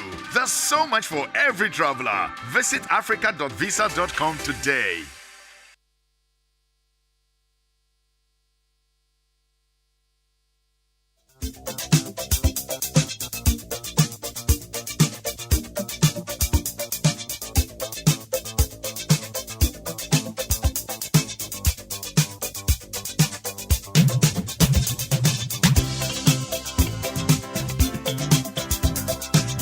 Okay, our birthday messages on the Super Morning Show are brought to you by MTN. Everywhere you go. Bank of Africa, the African bank with global reach. Bank of Africa, as strong as a group, as close as a partner. And Franco Trading Enterprise, still phone Papa Fie. And Franco Trading has taken delivery of CCTV camera with on-screen display menu and easy configuration. They have chest freezers and refrigerators, washing machine as well. They have all types of phones and accessories, as well as smart TVs and Franco air condition.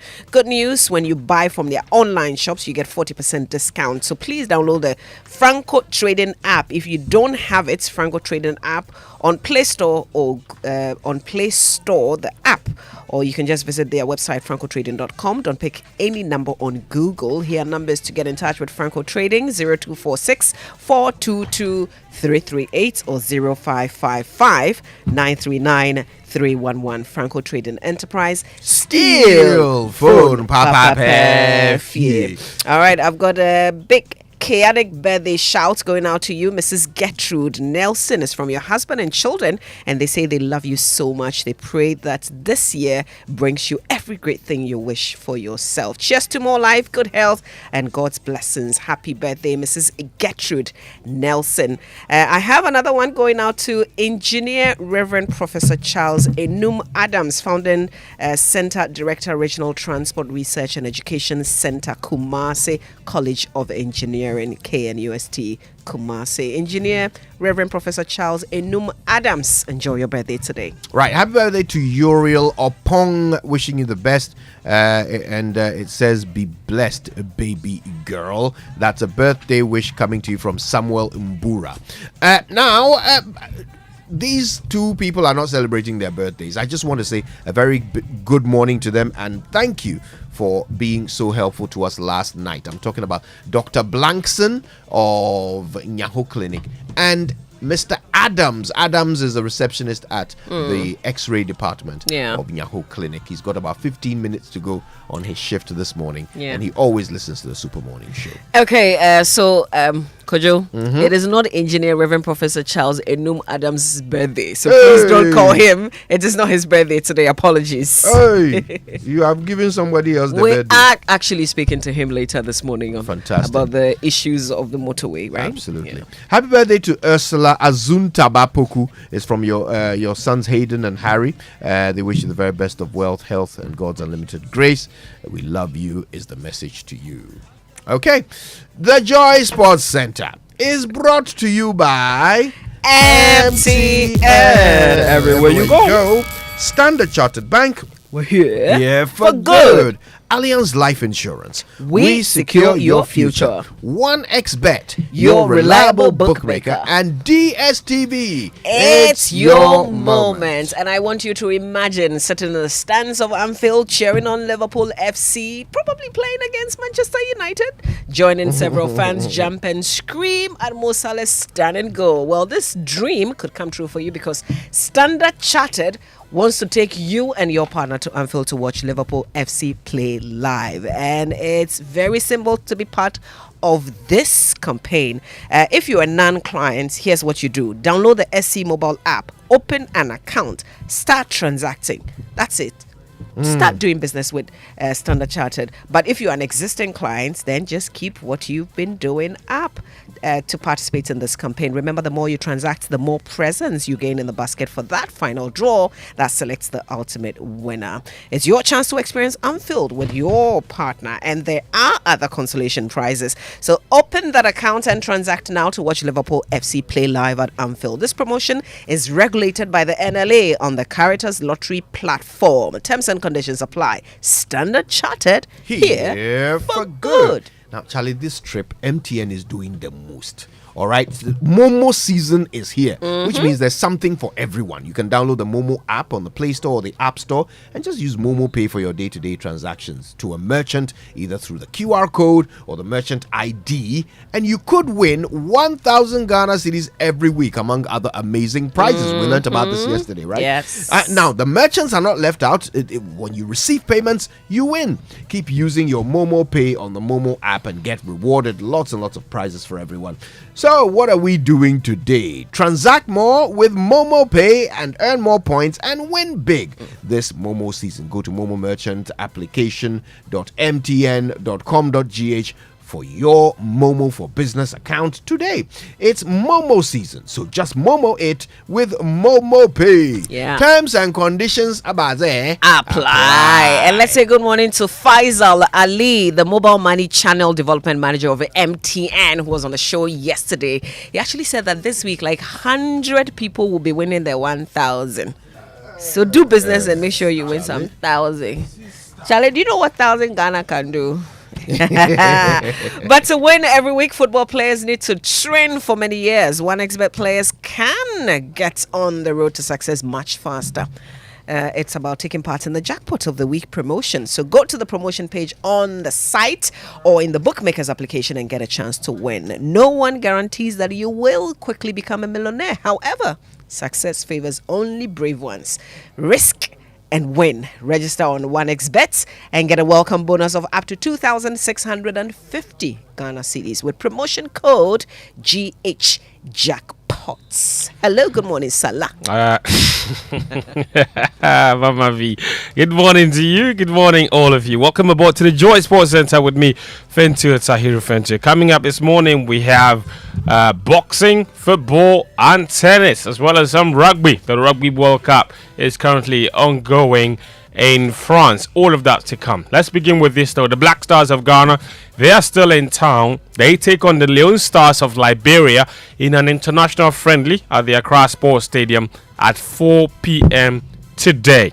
The game will offer head coach Chris Hughton the opportunity to field players who did not get the chance to play in the 2-1 victory against the Central African Republic last Thursday in the AFCON 2023 qualifier in Kumasi.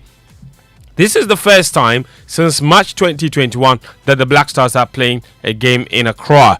The team held their final training at the Accra Sports Stadium on Monday in preparation for the game. All 25 players in camp trained under the tutelage of the head coach Chris Hughton, who qualified Ghana to the 34th edition of the Africa Cup of Nations in January next year in Cote d'Ivoire. Hughton will also hope striker Inaki Williams can get his scoring boots on, with the striker yet to register a goal for Ghana since switching nationality. He's played 9 games since then.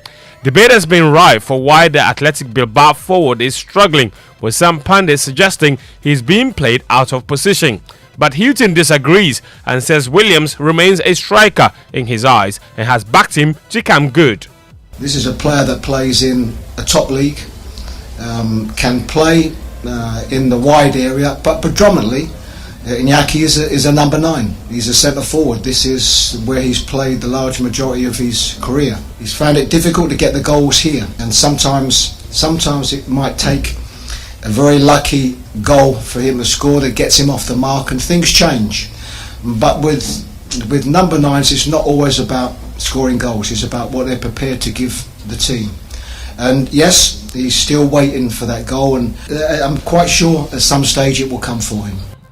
That's Chris Houghton. Ghana right back Samuel Nkum has also added his voice to the Inaki Williams conversation, and the former FC Basel and Asante Kotoko defender believes the reason the Spain-born attacker is struggling is because he's not receiving quality service. The kind of style that we play as a Ghana team, if you have a striker, like we're having Jan, we know Jan is good in the air. Jan is proper finisher, you know. And if the service are not going, do you expect Inaki to score? It's impossible. We have to give them a good service. That's Nkum. Inaki Williams is not the only Ghanaian player seemingly struggling in the current Black Stars setup. Defender Abdul Baba Rahman was booed off the pitch in Kumasi during the victory over the Central African Republic last Thursday. Nkum has jumped to the defense of the former Chelsea man, urging Ghanaians to be patient with the 29-year-old. We don't have to go to the extent that start blaming individual players, especially Baba Rahman. We shouldn't forget that he's young. He has so much time to develop. He got injured, if I'm not wrong. He was loaned up and down. Now he has got a permanent club that he's playing. And I believe that this left back have big future. It will take time for him to get his rhythm. Even the game that we played in Kumasi, he was not bad. We have to take our time for him. We have to encourage him. We have to give him confidence for him to play. Because of that game, he was my best player, to be honest. That's Samuel Nkum throwing his support behind under fire Abdul Baba Rahman. The AFCON qualifier is still ongoing, of course. Guinea-Bissau, they wrapped up their successful Africa Cup of Nations qualifying campaign with a 2-1 win over Group A rival Sierra Leone on Monday evening. The Juventus had already secured their spot at the Continental Finals prior to the match, but ensured that they finished with a healthy haul of 13 points, which is just 2 short of group winners Nigeria. The AFCON qualifiers will conclude today with the final match from Group C, which sees Cameroon host Burundi at the Rumde Ajia Stadium in Garoua. The result will determine which 2 of Cameroon, Burundi and Namibia complete the 2014 field for next year's tournament. The group has only 3 teams, with Namibia currently top with 5 points and Cameroon and Burundi locked on 4 each. All the teams have a 0 goal difference. A draw will be enough to see Cameroon qualify alongside Namibia, while Burundi need to beat last year's tournament host to qualify at their expense.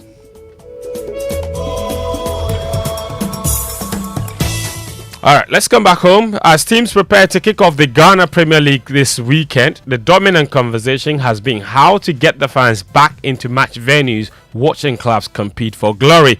Last season's GPL was characterized by arguably the lowest fan attendance to games in recent memory. At last Saturday's Ghana Football Awards ceremony, GFA President Keta Kroku committed to ensuring an increased spectatorship this year. It is the collective responsibility of all of us here in Gardet to play our respective parts in ensuring that as we dine and wine, as we celebrate, we do this knowing very well that we have a role to play in bringing back the 12th man of football. This is our challenge. Some of our fans have become passive. We need to make them active. Some of the active ones need encouragement to stay being active. And most importantly, all of us have a collective responsibility to deliver new fans to football. Where are the ladies in football? We need to go after them. Where are the young kids in football? We need to go after them. It is my responsibility. It is also your responsibility. That's Keta Kroku. Let's do boxing now. And 8 out of the 12 boxers Ghana took to the Paris 2024 boxing Olympic qualifying event in Dakar next year's Olympics, with Joseph Komi, Jonathan Tete, Onela Sathud and Theophilus Alote all progressing to the quarterfinals of the qualifying event. The quarterfinal and semi-final events are scheduled for Wednesday and Thursday respectively, with the finals fixed for Friday. To qualify to the Olympic Games, you must win your division. Joe JF Singh is the team's media officer in Senegal. The spirits are high, these are boxers that you have the trust in them that at least they can deliver. It's unfortunate those who are out, and we have reasons for the underperforming of those who are out. And we believe that the remaining will go as far as the medal pursuit and then qualify to the Paris 2024. So we still have hopes here. There are hopes that Team Ghana, will really make it, and then have at least 4 or 3 of them qualifying from this round of qualifiers here at Dakar to Paris 2024. Jojo F. Singh from Dakar. Now, before we go, Juventus midfielder Paul Pogba has been provisionally suspended from playing because of an anti-doping offence. Italy's National Anti-Doping Tribunal said Pogba returned a test with elevated levels of testosterone after Juve's 3-0 win at Udinese on the 20th of August. If found guilty of doping, he could face a ban of between 2 and 4 years. And lastly, a Ghanaian youngster, Enes Nuama, will get a new coach at Lyon after the club sacked manager Laurent Blanc with the team bottom of Ligue 1.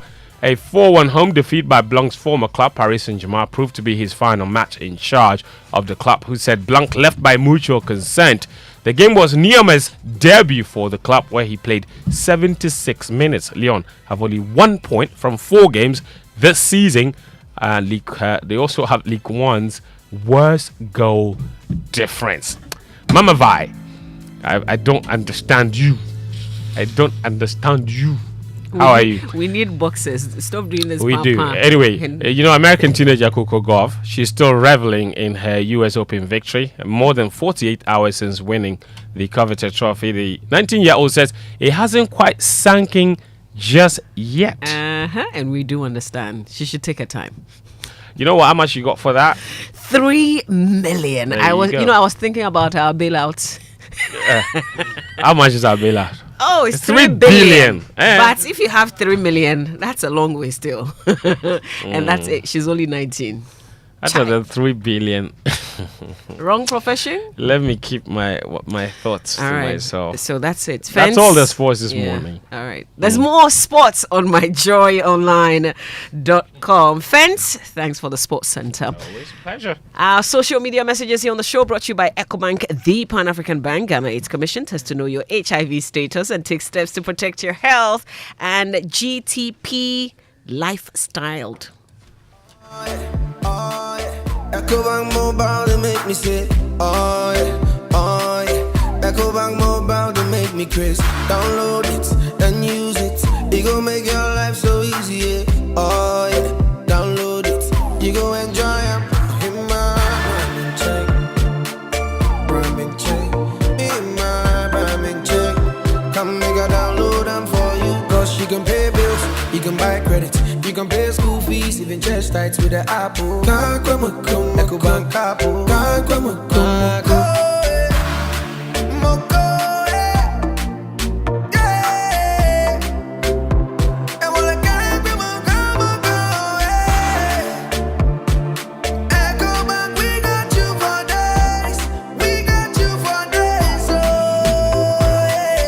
Charlie J. Nabu. Life is easy with the EcoBank mobile app. You can pay your bills, transfer to and from mobile wallet, virtual card creation, transfer to other banks, express account opening, scan and pay, express cash, all at your fingertips with the EcoBank mobile app. You know, it's 5-star life with EcoBank. King promise. Guess what? Orca Decor is still celebrating our 20th anniversary. Get 50% off top quality furniture, accessories, decor, and more. Hurry, oh, hurry. The items are flying off the shelves. Visit Orca on Spintex Road and the newly opened Accra Mall branch today. It's 8 o'clock, time for us to bring you the Business Minutes, which is brought to you by Consolidated Bank Ghana, CBG. We stand with you, and Anointed Electricals, the generator experts.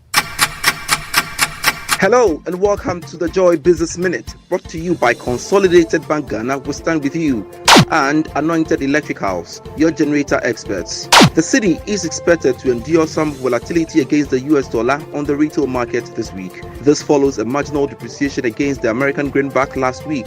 Ghana and other African countries are expected to benefit from trade deals with developed economies and other multilaterals. This is because the World Trade Organization is taking steps to ensure that these deals are less harmful to the environment and benefits its citizens. And former Finance Minister Seth Terkper is urging government to work assiduously to improve the economy beyond the expectations of the International Monetary Fund. That's all for the Joy Business Minute, brought to you by Consolidated Bank Ghana. We stand with you, and Anointed Electricals, your generator experts.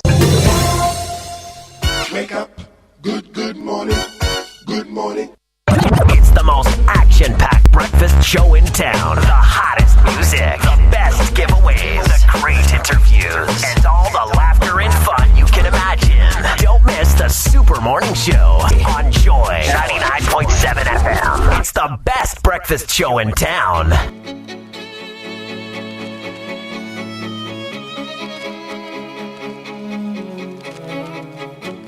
Coffee in your cup and Joy on the set. The Super Morning Show is always the best bet on Joy 99.7 FM.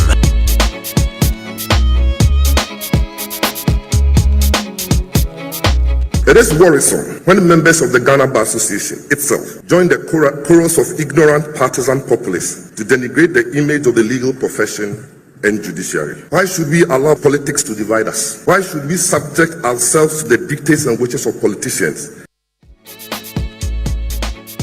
For one to express the desire to appoint mainly members of one's political party to the judiciary, if given the mandate to govern the nation again, clearly indicates an unfamiliarity with the process of appointment of judges.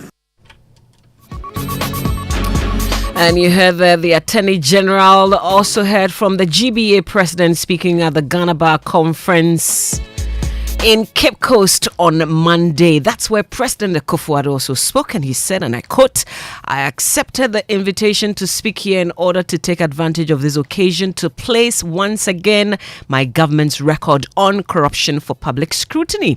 It will show that my government has undertaken arguably the boldest initiative since our nation attained independence nearly 66 years ago to reform and strengthen the capacity of our institutions to tackle corruption in the public sector." We've started already scrutinizing this. You heard from our guest a bit earlier, Dr. John Osai Kwapong. You also heard from Martin Pebu and Suleimana Brema. Now we want to bring the conversation to you. What is your own assessment of the president's fight against corruption? And if we're looking forward, what can be done better? Get in touch with us. Send your WhatsApp messages to 055-1111-997. Send your X messages with the hashtag JoySMS, and we will share it with the rest of the world.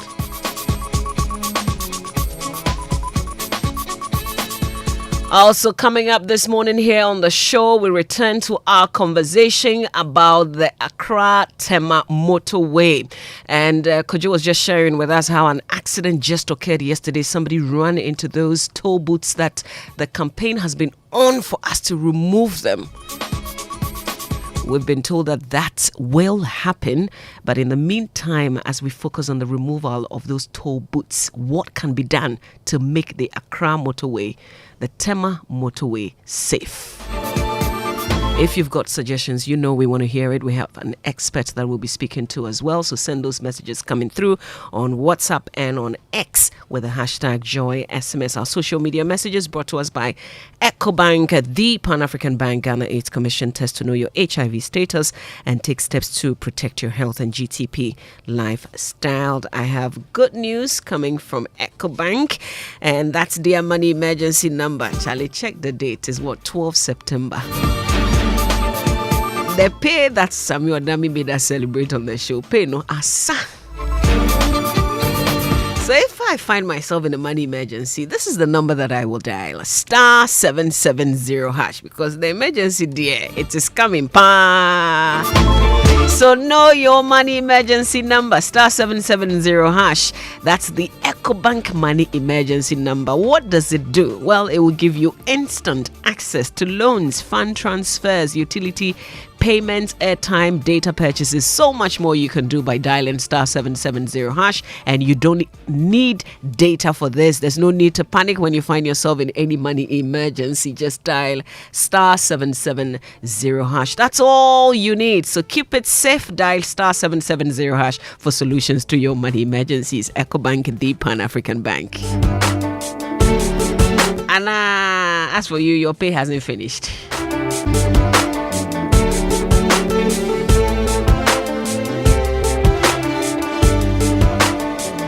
It's the Super Morning Show. We're live on Joy 99.7 FM.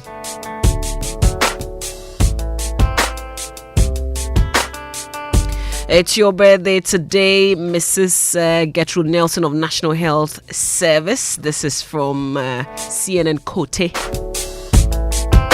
And happy 25th birthday, my dear Miss Enda Florence Bele, who lives in the UK. I wish her good health and wealth, everything she does, from Anku Lechu. But our big story is brought to you by Vodafone. Further together, latest from your partner for life, Belmonte by CPL Developers, the ultimate luxury experience. Access Bank, your number one remittance bank. Access Bank, more than banking. What is your own assessment of the president's fights against corruption? We want to hear from you. Now, this September is Vodafone SME Month, a month dedicated to empowering and rewarding small and medium businesses. The exciting list of activities this SME Month include Vodafone cashless bazaars, business management tips, Vodafone Business Runway, trade activations, also customer visits and customer rewards and service discounts. Vodafone is excited to introduce the all-in-one communications package for businesses. Vodafone One Business it is. You get 50% discount when you sign up. Transform your business this Vodafone SME month. Call 050-777-9000 or email sme@vodafone.com for more information. Vodafone SME month. Good to greet with Vodafone. Vodafone further together. Now, you know Belmonte is where luxury meets comfort. You have to experience it. If you're in the market for a home that combines class, experience, and comfort, then where you should be looking at, the place you should be connecting is Belmonte. It's located in the prime East Legon area of Lagos Avenue. They've got stylish apartments. They offer first-class luxury and cutting-edge finishing. Whether you're looking for an executive studio suite, a cozy one-bedroom apartment, a spacious two-bedroom apartment, or you want something customized just for you, Belmonte will sort you out on that. Belmonte also offers a range of top-notch facilities to relax and keep you entertained. So take the first steps towards your dream home, towards an investment, a second investment perhaps. Sign up for their 3-year payment plan and own your own property today. Call them on 0204 343 011 or 0204 343 015. Remember, Belmonte is developed by CPL. Wake up, good morning, good morning. Ever visited a shop, picked a whole basket of provisions, toiletries, and very essential things you need, battled a long queue to finally pay, only to be told you can't pay to a merchant number the way that thing they pay, but with Vodafone Cash, there is no problem. Now on Vodafone Cash, you can pay all merchants on all networks. Easy peasy. Aye straight. Aye direct. Aye sharp. From your Vodafone Cash wallet to any merchant number on other networks. So whether you are buying provisions or fuel, medication or food, whatever the service or need, just pay conveniently from Vodafone Cash to any merchant's number. Simply dial *110# to make payment to merchants on other networks today. Vodafone.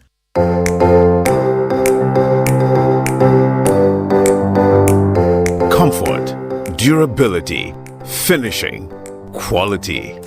Choosing sofas and beds for your home, office or hotel couldn't be easier with an exclusive range of sofas and beds in various designs and colors from latex foam. There is so much choice whatever your budget. Latex foam, your partner for life. Wouldn't you prefer an apartment hotel? One that offers the utmost convenience of a boutique hotel while offering the idyllic comfort of your own private home. Oasis Park Residences offers luxury studios, 1, 2 and 3 bedrooms both for short and long-term rental at competitive rates. Our sky swimming pool, gourmet outdoor restaurant and a fully equipped gym rest on a breathtaking rooftop with panoramic views of the city. Oasis Park Residences, located at Shiashi Tetekwashi, 10 minutes from the international airport, is the ideal place for all your accommodation needs. Why don't you give us a call on 020-4343-009 or visit our website at oasisparkresidences.com to make your reservations. Oasis Park Residences, more than a home. It's morning in Africa. It won't be bright for another hour or two, but the continent is already on the move. Trade is kicking up and spirits are high as the continent prepares to move yet another 1 million tons of goods to markets across the seas. It's the hour for making tea and coffee, of cotton bales, splitting wood, diamonds in metal boxes, and tall buildings going up. The train engines are revving up, factories are opening, and big undersea cables are pushing the continent alive. 4 time zones, 1 million opportunities, and vibrant young professionals 100 million strong. It's morning in Africa, and one bank is opening the door to endless opportunities. With seamless Pan-African payment and trade solutions and presence in Europe, Asia, and the Middle East, we are Africa's gateway to the world. Access more than banking.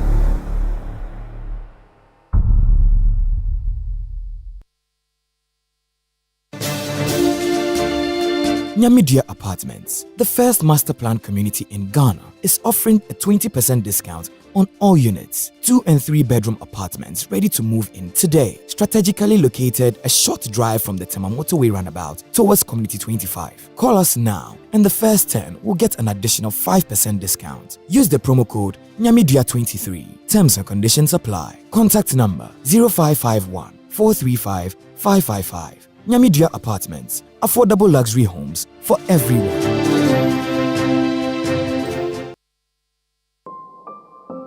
About 1/3 of a million people live with HIV in Ghana.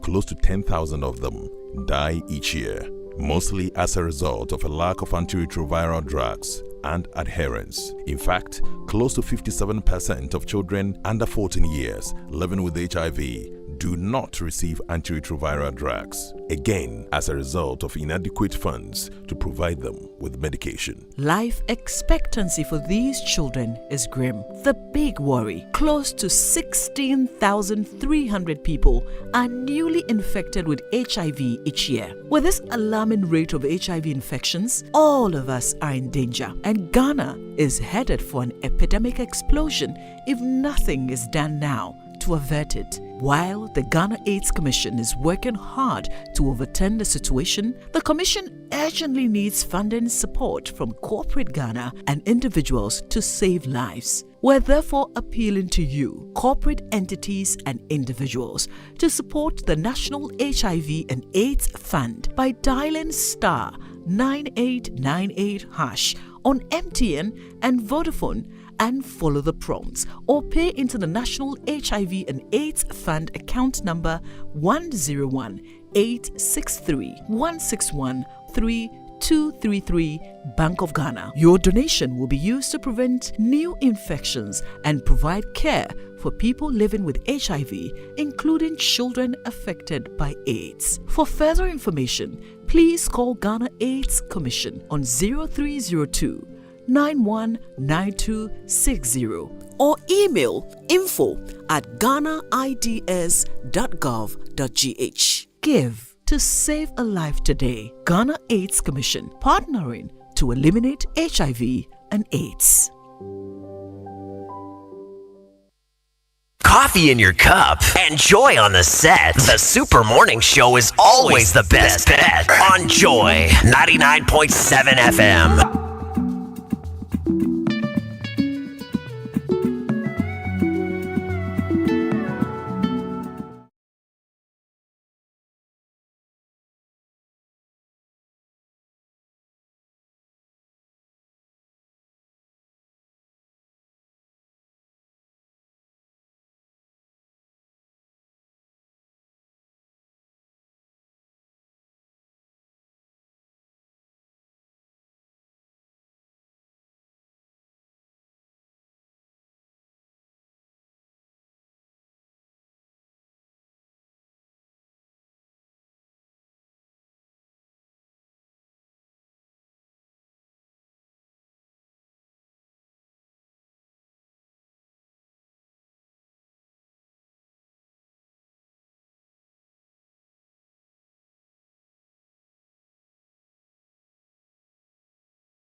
To DJ Bredash, who stopped by to fill in a little bit. Right, so we'll see. Yes. Bredash.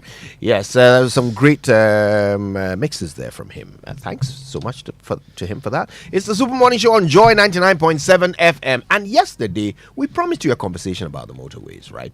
We're having it today. Let me tell you who we're getting our education from today. Engineer Reverend Professor Charles Enum Adams. Now, he's the founding center director for the Regional Transport Research and Education Center in Kumasi. It's called TREC for short. Okay, and it's at the College of Engineering of KNUST. Okay, Prof. Enum knows everything there is to know about traffic, transportation, roads, and the whole ecology of it, especially how it affects productivity and, in fact, he's a great person to listen to. He's on the line right now. Prof, good morning to you. Yes. We're very well. It's such a pleasure to have you. We'll be hearing more from the good professor in just a moment. But first, open the door into your dream house. There's no feeling quite like returning home after a busy day at work. I mean, that feeling you get hearing the keys turn in the lock to open the door and walk into your own little piece of paradise. Well, with a mortgage from ABSA, you get to enjoy that feeling over and over again in your own home. If you're a salaried worker, you can borrow up to 5 million Ghana cedis. Charlie, what would you do with 5 million? Charlie. Yeah. But you have to pay it back. You don't want to know. Yes, but you have to pay it back at fixed or variable rates over a period of 20 years. Discover how to get things done at absa.com.gh. That's Africanacity. That's ABSA. Terms and conditions apply. How much is the money? 5 million. Okay, I will create my little piece of paradise at Safari Valley. Oh. I get a permanent spot. But talking about the Safari Valley Eco Park, well, that's where you get to experience great. Samuel Adam is confusing me. Great Bazi. Make up your mind. Great. I am going to Safari Valley. Samuel Adam is against that trip. So even the LPM is not allowing me to do. It's in Erubana.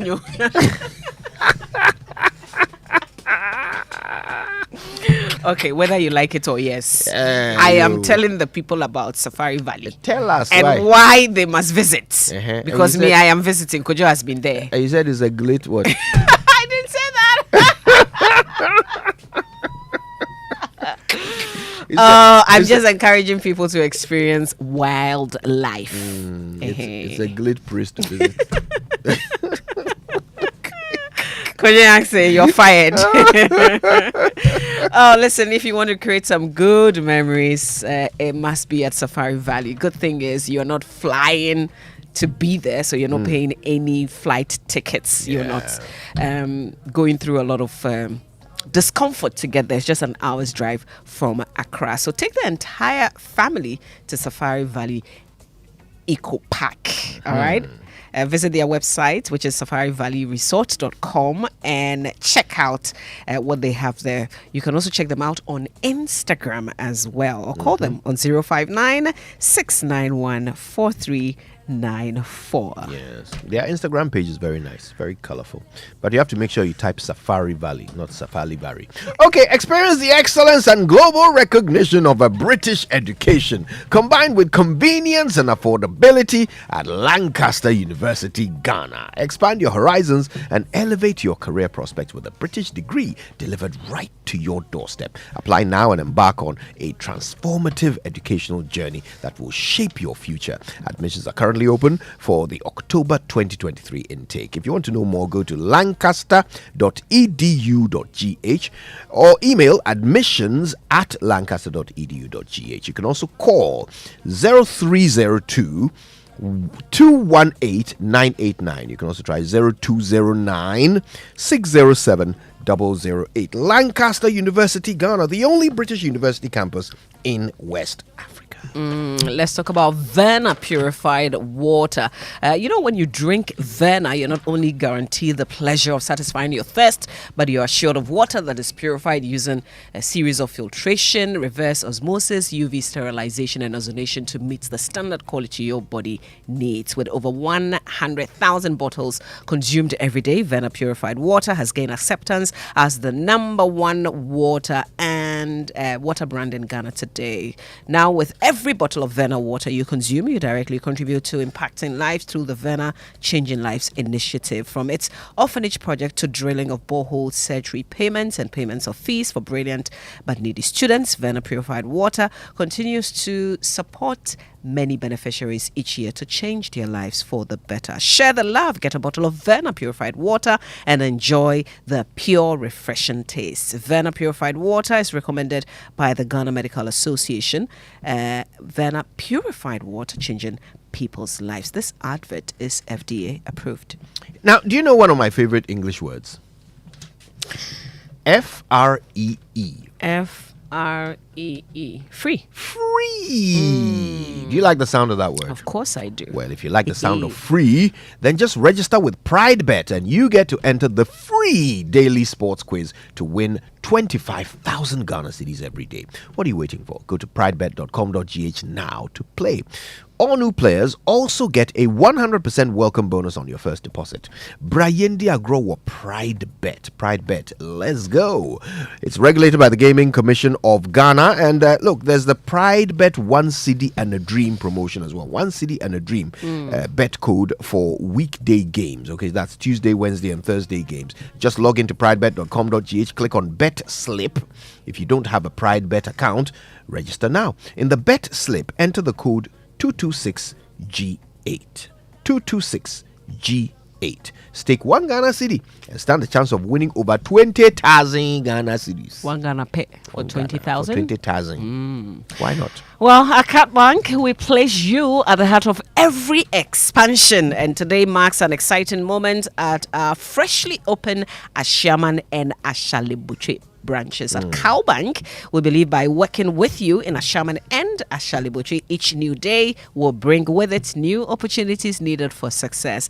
This is because it is what we do together that makes the difference. So join the Cowbank family today by opening an account with us. Whatever your banking needs may be, saving and investment, business or personal financing, bank insurance, we have the perfect solution for you. So walk into our branch at the Ashalibuche School Junction or the Ashaman Market, or call Cowbank on 0800 500 500. You can also chat with us on our website, which is cowbank.net, or on social media. Cowbank is on LinkedIn, Twitter, or X, Facebook, Instagram, or you can send them an email. Send it to customercare@cowbank.net, and let's build our dreams together. Cowbank says, Cowbank, forward together. All right. What works on our motorway? Really nothing. About 10 years ago, it passed its sell-by date, if you will. Its lifespan expired about 10 years ago. So for about 10 years, it has not officially been a motorway. And there is so much proof of this, okay? Apart from the horrible surface that looks like, the surface of the moon, with these craters and, these iron rods sticking out of potholes. Apart from that, you've got street lights that don't work, haven't worked for God knows how long. So when you're driving on the motorway at night, you're basically driving through a thick soup of darkness, all right? You've got people crossing the motorway as if it is a pedestrian crossing. You've got Aboboya and Pragya and all of these unauthorized vehicles plying this same motorway. You've got these big trucks parking on the shoulder. You've got people driving on the shoulders of the motorway. You've got people doing illegal U-turns. You've got illegal trotro stops developing along the motorway. You've got illegal inhabitants of container villages on either side of the motorway. You've got these toll booths that are no longer in use, so nobody ever slows down for them, and people have just been crashing into them on a daily basis. Honestly, there is almost nothing about the motorway that works. The question is, why are we still operating it as a motorway? Why not lower the speed limit? Why not ensure that whenever something happens, you are there immediately to fix it? Because until you can provide us with a functioning motorway, you have to make sure you are mitigating every single problem. Otherwise, don't let people go on it. If you do and they die or they have accidents, then as a government, you are responsible directly for that. So that's where my interest is, right? I mean, we know there's a long-term plan to fix it. The amount involved is huge. Yes. Now, the explanation would be, well, we are into a domestic exchange program, so that would probably be impossible. But what do we do immediately? What can be done? We know that those toll booths will be removed. Yeah. What else can be done to fix the motorway so that it is safe for users? I mean, people drive on it and they come to Accra every day to work. You can't be risking your life like that. The first time we promised to do the 10 lane, we did not have a domestic debt exchange in place. The first time we promised that we were going to expand this, there was no financial crisis, at least what we have been told. Way back in 2018. So if we have spent, let's say, from 2018, 100 million every single year, which is money that we can afford, we can raise, because we've raised similar amount of money in trying to build, be it the Bank of Ghana's headquarters or other less godly institutions that we surely are interested in. So it is just prioritization. So we cannot just wake up in 2013 after all the promises. And let's not forget, just last year, around the last quarter of last year, the minister in charge of the sector was on Asempa telling everybody that next month, the contractors, they are moving to site. The next month, they are going to work fully. Just a couple of months ago, this year, Finance Minister goes to Parliament mid-year, and it's now telling everybody that, no, we are now finished with the procurement process, so we are likely to present it before the House for them to approve it. So who has been lying to the people on this project? Because there certainly can be a problem along the line. But we've been told so many stories. I mean, forget about the fact that we were told hook or crook, it will start in December of 2021. But I'm saying as far back as 2018, in the year 2018, we posted some of our best GDP, what they call it, growth rates. In that year, our inflation was wonderful. We didn't have a debt exchange on our hands. And we still had enough money to do so many other things. Let's also not forget, it's around that time that the Bank of Ghana had conceived of a very wonderful project of building a new place. So instead of doing that, which is costing just around the same amount we are talking about for the first and second phases, why didn't we use the money to start a proper motorway? If it's not going to be 10 lane, if it's not going to be as glamorous, as monstrous as we have been thinking about, why didn't we start something? It's because it's nobody's priority. Well, since it's all talk, no action. Since 2011, every budget of the Republic of Ghana and mid-year review has had allocation in it for a new motorway. 2011, we have failed to do it. God knows how many times. 12 times since 2011. Engineer Reverend Professor Charles Enum Adams is the founding center director for Regional Transport Research and Education Center in Kumasi at the College of Engineering, KNUST. He's going to break it all down for us. You don't want to miss his thoughts on the motorway after these. Hey, Cashman. Yeah. Don't you know Nana has assembled all of us and you are here making calls? My generator is spoiled too. So I'm calling a renowned Ghanaian company with an excellent track record in the sales and repairs of generator sets in Accra to come and repair for me. Is it Anointed Electricals? Yeah. Anointed Electricals deals in quality and genuine generators with high fuel efficiency. We also rent generators. They sell quality generators from 10 kVA to 2,500 kVA. They have spare parts of other generators and can repair every faulty generator set even if you didn't buy from them. Look, now we don't have any electrical problem in Accra. Wow. Because Anointed Electricals is right here at East Legon, Lagos Avenue, opposite Tomric Hotel. And that's why Nana is calling us. Okay. Yes. If you want to buy a brand new generator or repair the old one, visit Anointed Electricals. Or if you are within Accra, call our hotline 0246 423 534 or call 0243 480 334. They have qualified and dedicated men on 24-hour after sales service. Then let's go and listen to Nana. Let's go. Gosh, after giving you the hint, won't you give me anything? Anointed, the generator experts.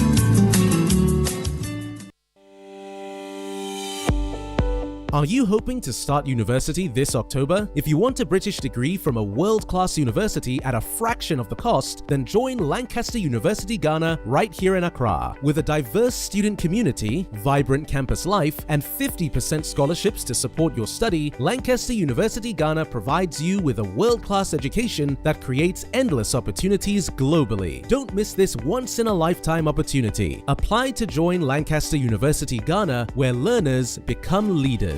Admissions are currently open for our October 2023 intakes. Apply now for our foundation and undergraduate programs. For more information, contact us on +233 030 221 8989 or send an email to admissions@lancaster.edu.gh. Lancaster University Ghana, the only British university campus in West Africa.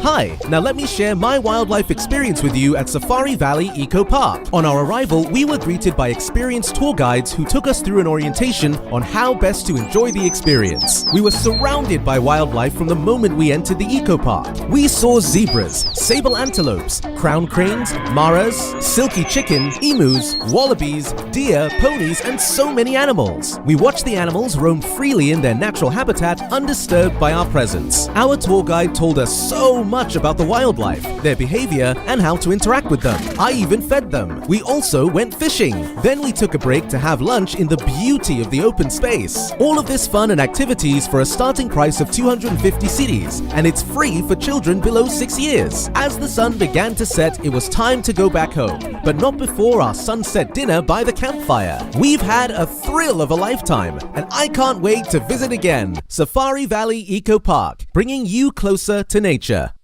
Are you a cybersecurity professional? Does your organization own an establishment such as a digital forensic lab or a security operations center that provides security services? Are you a cybersecurity service provider? The Cybersecurity Authority (CSA) is mandated by law to license cybersecurity service providers and accredit cybersecurity professionals and establishments. Take advantage of the ongoing licensing and accreditation exercise before September 30th, 2023. To register, visit www.csa.gov.gh. For more information, contact the Cybersecurity Authority on 030-397-2530. Cybersecurity Authority, a secure and resilient digital Ghana.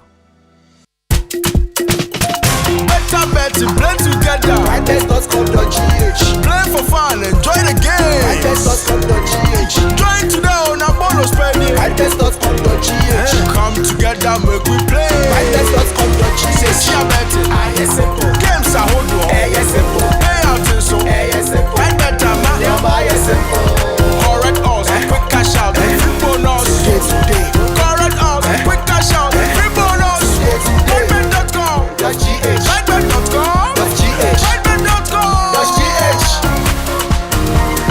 iBet.com.gh. Together, we play. This advertisement has been vetted and approved by the Gaming Commission of Ghana. Bet responsibly, not for persons below 18 years. Gaming can be addictive. Coffee in your cup and joy on the set. The Super Morning Show is always the best bet on Joy 99.7 FM. You're welcome back. It's the Super Morning Show on Joy. Now, since yesterday, we've been talking about this motorway. Today, our guest, Engineer Reverend Professor Charles Enum Adams, is going to help us really break things down. But look, the problem is big. It's big. I mentioned earlier that since 2011, we've been pledging money to fix this motorway for such a long time. And the project is much bigger than what you see between Accra and Tema. This is a road this is the N1. It's supposed to stretch across the coast, linking the west to the east. And you can see how they have already abandoned parts of this project. When you continue from Tema and you start going towards Pram Pram, you know, all the work they started doing there that was causing all that traffic, they dug up the roads and created that mess. They've walked away from it. The contractors are no longer on site. And they've built these concrete monuments along the way. Bong Dowenya, they built these interchanges halfway up and left them there. It's the project that everyone seems to have forgotten. Yet we keep bringing it up. It is one of the most crucial roads in our country, the Accra Tema Motorway. How can we allow it to fall into such a state? Well, we'll try and figure out how to get out of this problem with Engineer Reverend Professor Charles Enum Adams. Now, Prof. Enum Adams is actually the founding center director for the Regional Transport Research and Education Center, Kumasi, TREC for short. It's at the College of Engineering at KNUST. Prof, we're so glad that we could have you on this topic. If we can have you unmute your microphone, we can get straight into it. All right. Good morning, Kojo, and thank you for inviting me for this conversation. We're happy. Very important one at that. Indeed, we're happy to have you. I want to say good morning to all your listeners and all my friends across the world who have joined this conversation. Wonderful, Prof. That road from Accra to Tema, is it still a motorway? I don't know. Maybe, it's like your parents gave birth to you and they called you Kinjo. That's why you're called Kinjo. Motorway was built with the standards and all the things that you would expect of a motorway. And typically, a motorway is a high-speed road that does not permit slow-moving vehicles and does not have bus stops and does not have dropping point because it does not allow for pedestrian hard-grade crossing.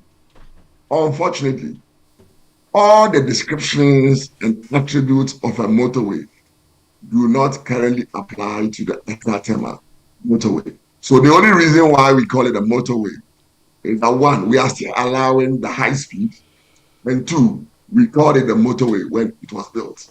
All the other things that need to be enforced are not enforced, and therefore it has become a very dangerous death trap in the country. Speaking of death trap, I mean, I can't even begin to catalog the number of things wrong with this motorway, but we'll try and go through them one by one. First of all, the surface of the road. This was a road made of concrete. Our understanding is that that's the longest lasting type of material you can use to make a road. And indeed, it had a lifespan of 50 years, which lapsed about 10 years ago. So the surface has become really immotorable, especially on the Tema to Accra stretch. Massive potholes, depressions in the road, creating very sharp ridges that if your tires hit against, only God knows what physics will cause your car to do on that road. There are iron rods sticking out of some of these potholes. It's a mess. First of all, what are we doing wrong? Why is this road deteriorating at such a rate? And what should we be doing to keep it motorable? Now, let me take you to a little bit of road asset management, and only that will help your listeners to understand what is happening. And this is not happening only on the motorway. It's virtually a national issue. Almost all the roads that were built, even in our cities, the asphalt roads, have all reached what we call a state of rapid deterioration. Once you build a road, you are building a road, you could do flexible pavement, which typically is a blacktop asphalt, or a rigid pavement, which is usually made of Portland cement concrete. Portland cement concrete may be reinforced or not reinforced. So the motorway is a rigid pavement, which is made of reinforced concrete. Now, when you build a motorway, we always say that it lasts for 50 years. That is not 50 years without maintenance. There is some maintenance you need to do. So it goes through a state of very gradual deterioration. So it gives you, period where you don't spend almost anything on the road surface for a very long time, almost about 30 years. So your initial cost may be high, but for the next 30 years, you spend virtually nothing, just by cleaning your ditches or clearing the grass on the side and doing very little surface maintenance. Then, in the last 10 years or so of its life, it reaches a state of rapid deterioration. Now, if you want to do something on the motorway, which is rigid concrete, you need to arrest the deterioration so that you may be able to prolong the life whilst you prepare to do something about it. So if you look at the UK and so many other places, they also had motorway concrete roads like we had, what we have, but along the line, they decided to improve the ride quality by turning them into blacktop surfaces, which means instead of allowing the thing to break into pieces and you lose all your investment, they re-engineered it to use the concrete as part of a new structure, and then they saved a lot of money. And even in Liberia at the moment, there are roads that have been done like that. Unfortunately, we have allowed the time to slip away, and now the road is breaking into little pieces. That's why you say you see what you see. That is why the reinforcement, which is supposed to be at the bottom, is showing on the surface. What that means is that we are almost done. Everything is virtually finished. And what could we have done something? Can we do something? Yes. What can we do? You know, the motorway, as you rightly explained, is a very important, highly trafficked international corridor. And it's linking two very important cities or parts of the city. Tema, which is an industrial hub, port, very big port with heavy loads. Then you have the main Accra connecting, and if you are going to Aflao or any part of that, any part of that area of Ghana, you need to use the motorway. So to allow it to have bad cities, we know that we don't have money to fix it altogether. That is, we can maintain it. Now, in road asset management, there is something we call do nothing or do minimum. So you either do nothing, to do nothing, the users suffer the most. And the cost of operating their vehicles, safety, congestion, inconvenience, skyrockets into the air. But usually we don't want that. So we don't do nothing. We do minimum. When you do minimum, you try to arrest deterioration. You try to make sure that road users have some good riding surface, the best. But at least you minimize the safety issues. You minimize what otherwise will make them spend more money on their vehicles or becomes a death trap. Then there is the intervention phase where now you prepared, you have the solution. If you want to do 10 lanes, you do it. Then the people get the maximum satisfaction. As it is now, it appears we have decided to do little. And like I said, even in road economics, we don't like do nothing. So do nothing means you have let everything to go the way it likes, to the weather, to whatever. And what is going to happen is that everything becomes unpredictable, unsafe, and especially at night when there is no light. And also, you see, you have a motorway, you design it to run at 100 kilometers per hour or 120 kilometers per hour. This road must have smooth surface, no changing lanes when you are driving at 100 kilometers per hour, unless you meet an obstacle. Unfortunately, when you have a pothole, you have to change lanes, otherwise you are dead. But that is not allowed on the motorway, because on the motorway you have multiple lanes and everybody is supposed to go at a certain speed. And even during capacity or you want people to go almost around 70 kilometers per hour, which is also very high. And if you have potholes, then the road provider or the road manager, and for that matter, the Ministry of Roads and Highways or Ghana Highway Authority, have put or are putting the people of Ghana at risk. And that is not acceptable. So I would say that leaving it is not acceptable. What can we do? We have to do the minimum to fix the surface regularly. Hmm. We have to keep our eye on the road. We have to make sure that we enforce it. Importantly, we have to drop the speed. And the reason to drop the speed is this. If you design a road to operate at 120 kilometers per hour, actually during the peak, they must operate around 70, 60, 70 kilometers per hour to get maximum flow for everybody to be able to go without delay. Mm-hmm. So there is no reason why we should still allow 120, because the thing is that it doesn't have the features of a motorway. You have slow moving vehicles like Oboya, Trotro, all on it. So you create speed differential, which in itself is a recipe for safe driving and therefore crashes. So once we have decided to allow Trotro, we have allowed Pajia and everybody, we have allowed pedestrians to cross, then we have to drop the speed limit so that our police will be there to enforce lower and new speed limit. Then we have to learn to manage people on the road.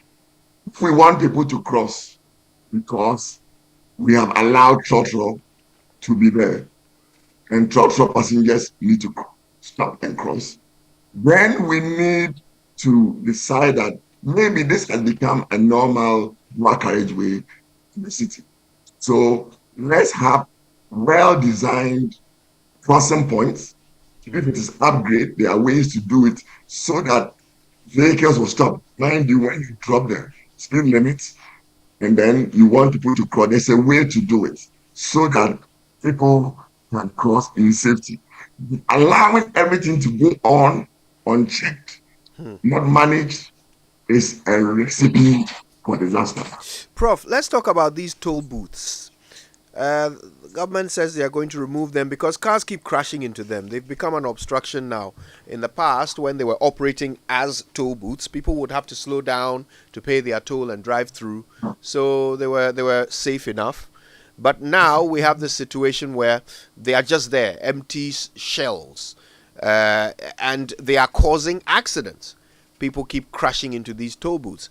Prof, the government is going to remove 2 of the toll booths on each end of the motorway, and it's going to cost them about 1 million cedis to do that. Will it improve the situation? I don't think so. There is not a one thing that you have to do.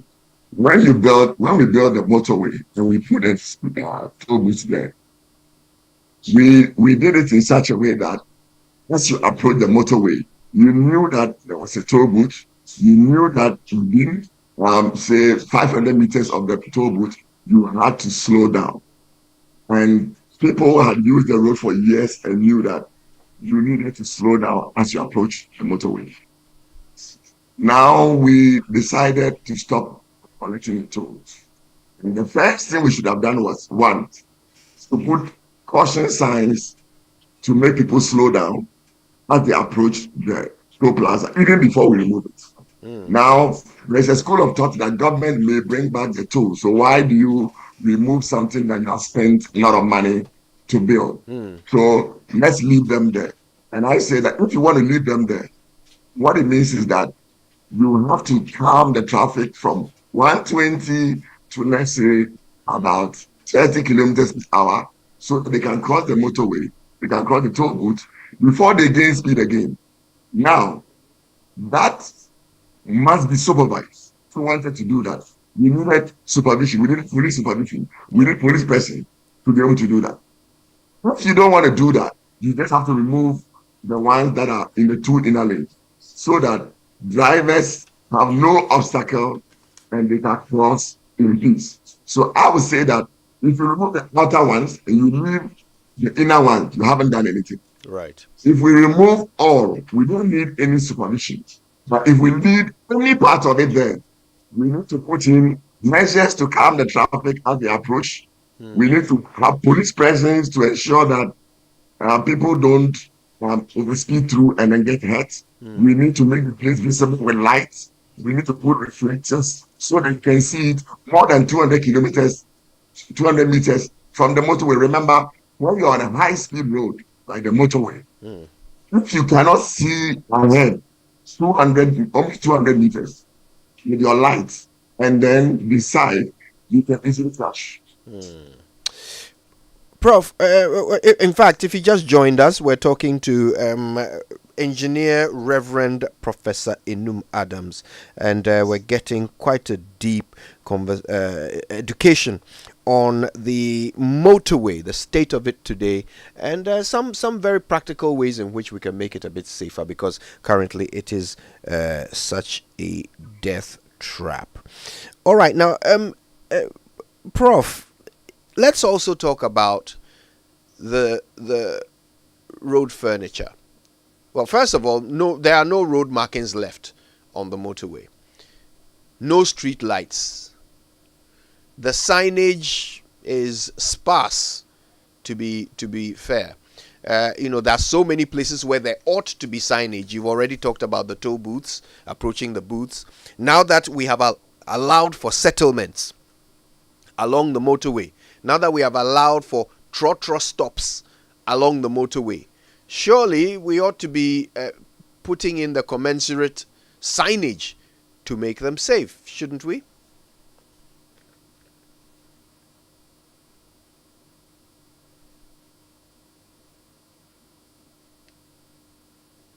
Prof, I don't know if you can hear me. I didn't hear your last word. Yes, I was just saying, since we have allowed for all of these things, settlements along the motorway, trotro stops, should we not be putting in more signs, more markings on the road? And for the love of God, should we not fix those street lights? I mean, you've said it all. Like I said, the road currently is called a motorway because it allows for 120, 400. But even our trunk roads, we designed them for 80, not more than 100. So if we want to allow stopping on the motorway, pedestrian crossing on the motorway, trotros, plagia, everything, the first important step is to decide that for a season till we are able to reconstruct it, we will drop the speed limits, and then all the other signs that need to be put there, like speed limit sign, pedestrian sign, bus stop, guide signs, lane selection signs to allow people to know that when they are approaching certain sections, maybe they advise them to use the inner lane instead of, because now it's not a motorway. We need to put in all the signs, and if possible, put in interventions to compel people to slow down, especially as they approach where we have designated that pedestrians could cross. I mean, but the reason why we do all these things on the roads is to save lives. And if you look at the Sustainable Goal 3, we say we want to have fatalities on the roads. So a road like motorway, if you want to apply the SDG to it, instead of minimizing fatalities, we are actually using it to create fatalities. And I say we are using it to create fatalities because our inaction, our lack of judgment on what to do is killing more people. So instead of us bringing down the number of fatalities on our roads, you will see that it is going up. And over the last 10 years, when we made a strategy to bring it down, it has rather gone up, almost doubled, fortunately.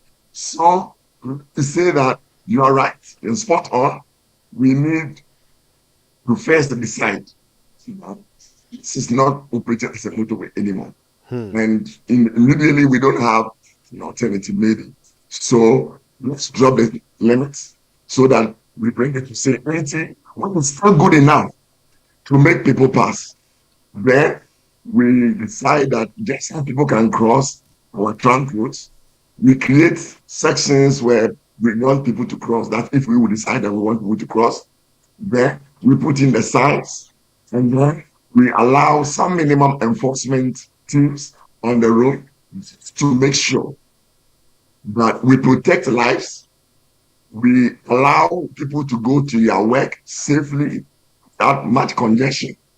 And then we, what we call minimize vehicle operating costs by fixing the surface. You need to do the minimum to fix the surface.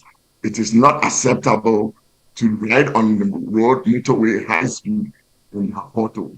There are very simple ways to fix these potholes. And these days, there are more materials that you can use, even in concrete, and place it. And within a couple of minutes, vehicles can use it. We need to use technology. We need to use knowledge. It is now. It seems to be now. So, Prof, I mean, when I think about how the motorway has been managed, or, how it's been managed, it makes you wonder. I mean, we have a highway authority, we have a Ministry of Roads, and I would have thought that these places are full of technocrats who understand the job. But we've got them filling concrete potholes with bitumen. We've got them abandoning these street lights and not replacing the road markings. We've got them allowing people to set up habitats on either side of the motorway. We've got people crashing into abandoned toll booths. Is it a lack of capacity? What is accounting for these apparent poor decisions? Okay. Let me answer you this way. I did a presentation on a platform for the ministry for continuous 2 weeks, the last 2 weeks. And put up a slide, and I know people, my friends in the ministry did not agree with me totally, but I mean, the very senior ones who are the institution was not agree with me, so I'm not worried because you have to be able to speak as it is. In some capacity, let me say that we have people there, and we have people there who go to work and they try to do their best. And I also know that they have constraints regard to financing and everything. But I think that our capacity to do asset management, for me, is challenged, because when you look at all these things that are happening, it is 90% non-financial. Managing asset, making sure that things that are not working are fixed. I would say they are non-financial, because we have the power to structure contracts in such a way that we can get the minimum done all the time, and we do it.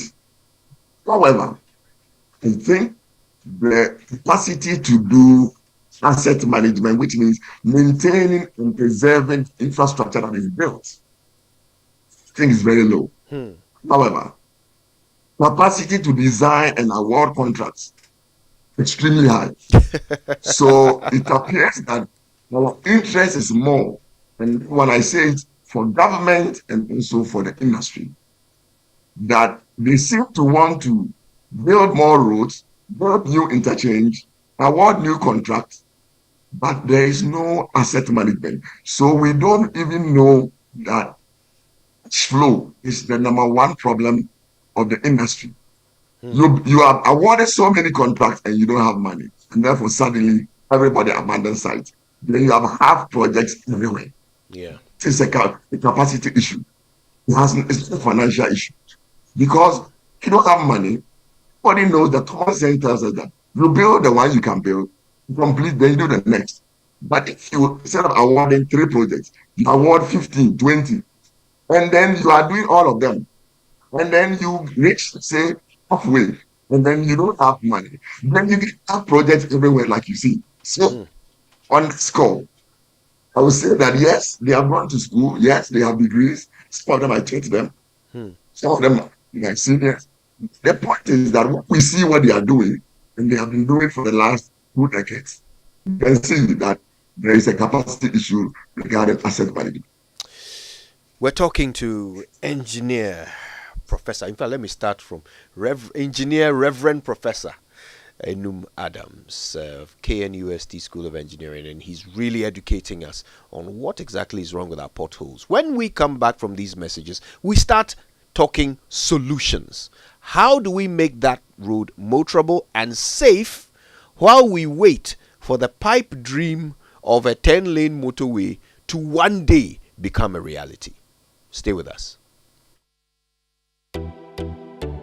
Litina Travel, in collaboration with Cowbank Women's Banking, is inviting all current and prospective customers of Cowbank to join their second business trip to Turkey, Istanbul, and leisure in Dubai from the 7th to 16th of October 2023. The cost of the full package starts from $2,550 per person and includes visa, flight, hotel, B2B meetings, tours, airport transfers, and travel insurance. The business areas include construction and building materials, furniture and interior decor, fashion and textiles, cosmetics, agricultural products and equipment, pharmaceuticals and medical equipment, industrial and heavy equipment machinery, food and beverage and processing equipment, spare parts, and many more. For inquiries, call Tina on 0244 260 789 or Gifty on 0270 302245 or Akosia on 0555 171311 or walk into any Cowbank branch or Litina Travel and Tours at the Alisa Hotel Northridge, sponsored by our media partners Joy FM and the Multimedia Group.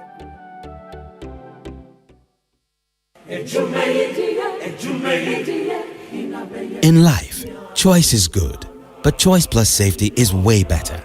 Your safety and comfort is paramount. Under the cylinder recirculation model, you can buy LPG in a safe environment. All cylinders are inspected and maintained to the best safety standards, so your safety is assured. Just take your empty cylinder to the nearest exchange point and swap it for a filled cylinder. Different cylinder sizes will be available to meet your pocket size. Imagine cooking in a smoke-free environment. This will improve the health and well-being of you and your family. Choose LPG in a safer model of distribution. Cylinder recirculation model. Securing your safety, creating more jobs. A message from the National Petroleum Authority under the patronage of the Ministry of Energy. Here she comes. So simple, yet captivating, exuding confidence, elegance, and effortless beauty. Introducing the all-new Ahorfe from GTP. The perfect fusion of nature's splendor and intricate designs to enhance your own unique style. Each pattern designed with precise intention, printing moments into memories just like the cherished things in life. Make life beautiful. Embrace it with the all-new Ahorfe from GTP, available in various colors and designs. Visit shop.gtpfashion.com to order now. GTP. Life styled. We need you to read all of this in the next 30 seconds. Is that okay? Yeah? All of it? Do they really offer all of this? You ready? Yeah. Let's give it a go. All the goals, clashes and moments. All of Rashford, Salah and Saka. All 380 games, all in HD. Available in all the languages you want, on all the devices you enjoy. Choose the bouquet you want from all the options available. The Premier League, all on DSTV. Ghana, are you ready? Game Park Limited, the newest lottery company in Ghana, introduces another exciting game called Pick 1 from Friday 15th of September 2023. Choose your favorite number from 1 to 36. Stake and get ready for the excitement as we unveil the lucky number. Prepare yourself to unleash even more moolah by staking from 1 Ghana cedi to 350 Ghana cedis and win 26 times your stake on the amazing Pick 1 game. Play by dialing *946# on all networks via our website or download the Game Park app on www.gameparkgames.com. Watch our live draws on Adom TV at 9 a.m., 12 noon, and 6 p.m. daily. Game Park, more moolah, more power. This game is regulated by the National Lottery Authority, not for persons under 18 years. Play responsibly.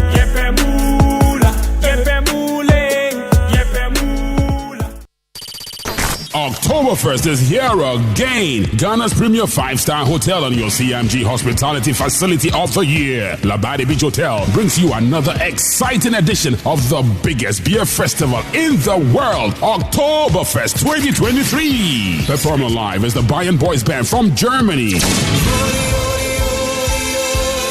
Catch all the fun with German traditional food and beer at the plush Labadi Beach Hotel on the 6th and 7th of October 2023. For enquiries and reservations, please call 0302-772-501 or 0249-532-866. Oktoberfest Beer Festival. Come, let's party! Stay at the YMCA. It's fun to stay at the YMCA. Coffee in your cup and joy on the set. The Super Morning Show is always the best bet on Joy 99.7 FM.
The motorway. For about a week now, there's been a hashtag fix the motorway making the rounds on social media. Everybody is concerned about this, perhaps one of the most important roads in the country, and the continuously deteriorating state of not just its surface, but all of its attendant furniture, and in fact, of everything around it that ought to make it a safe, high-speed way for traffic. But it's turned into something that is causing an accident every single day.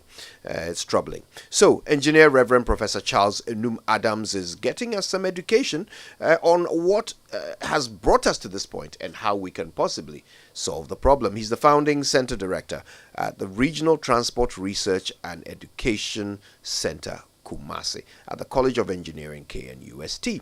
Now, if you've been listening to us and been thinking, oh, I wish we could hear from the Ghana Highway Authority, well, you can. We'll be hearing from its Acting Director, Public Affairs, in just a moment. He joins us to answer some of your burning questions. Stay with us for that. In fact, he's on the line right now, Mr. Cecil Ni Obudai Wentum. Good morning to you. Good morning, Kojo. Good morning. It's been a while. You've been a naughty boy. You don't keep in touch. But anyway, I understand the pressure of work. Forgive me. Thank you for making the time. I actually got a call from someone to listen to you. I was in the middle of something, and then I decided to stop whatever I was doing to listen. That's good. I enjoyed the conversation you had with Professor Adams. I'm glad you did. I've been on a similar platform with him, so excellent. My regards to him if he's listening. Excellent. We'll be hearing more from you in just a moment. But first, ladies and gentlemen, some delicious news is in. Imagine a biscuit made from real cereal, packed with wholesome oats and grains, containing less sugar.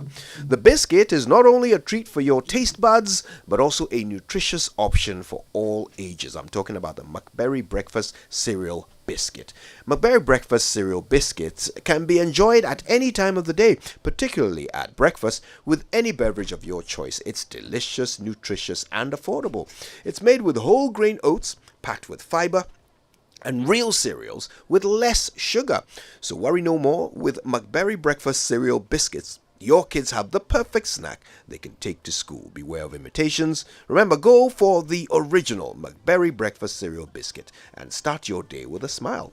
McBerry Breakfast Cereal Biscuits, goodness for your morning. This advert is FDA approved.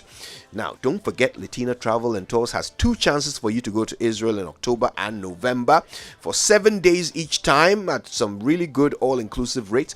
Also, there's the CalBank Women Banking trip organized to Turkey and Dubai for all CalBank clients or prospective clients, okay? From the 11th until the 16th of October, you can go and engage in the business people in the sectors including pharmaceuticals, agriculture, cosmetics, furniture, fashion and textiles, food and beverage, construction equipment, and medical equipment, among others. There are limited places on all these trips, so please call Tina today on 0244 260 789. Now, it's a new world of doing business, and your business should not be left out. It's time to get a Momo for Business today to accept payments from over 15 million Momo customers. All you need is a business registration certificate and your Ghana card. It's so easy now. Just dial star 5051 hash, follow the prompts, or you can apply online at momomerchantapplication.mtn.com.gh. You'll get a reference number which you can use to track your application so you don't get caught waiting. Enjoy secure and convenient transactions for your business with MTN Momo Pay. Now, please note, the application is free. Do not pay any money to anyone for a merchant payment solution. Report any fraudulent charges using the Momo app, available on Play Store and the App Store. Now, it's the biggest promo at the moment, the Kingdom Books and Stationery Limited back to school promotion. You get 10 to 15% off all school items like textbooks, pens, pencils, erasers, exercise books, and so much more across all the branches: Accra, Tema, Kumasi, Takrady, Winneba, and Cape Coast. And it's on until the 31st of October. So if you want to know more, call 0302 764 101. Or you can try 0302 764 209. Email info@kingdomgh.com, because the website is kingdomgh.com. Kingdom Books, where quality and affordability are both assured. Terms and conditions apply. All right, then, let's get back to it. We've been joined by the Acting Director, Public Affairs, Ghana Highway Authority, that's Cecil Neobudai Wintum. Our guest, of course, from the very beginning was Engineer Reverend Professor Charles Enum Adams. He's the Founding Center Director at the Regional Transport Research and Education Center, Kumasi. It's at the College of Engineering, KNUST, and he's still with us, joining us via Zoom. So, Cecil, this motorway has deteriorated to a very significant level. There is an accident on this motorway almost every day now. Does the Ghana Highway Authority take responsibility for the hazard and peril that this motorway now poses to Ghanaians? Okay, I know. Could you let me say good morning to your listeners? I want to appreciate the good work you're doing and bringing us on our feet almost every day. Before I proceed with the motorway, let me do some quick clarification, and then that will help you or our listeners, or your listeners, to understand. You mentioned something on the construction of the phase 1 of the 17-kilometer stretch, the Tema Motorway Road, and you even said that the contractors have walked away.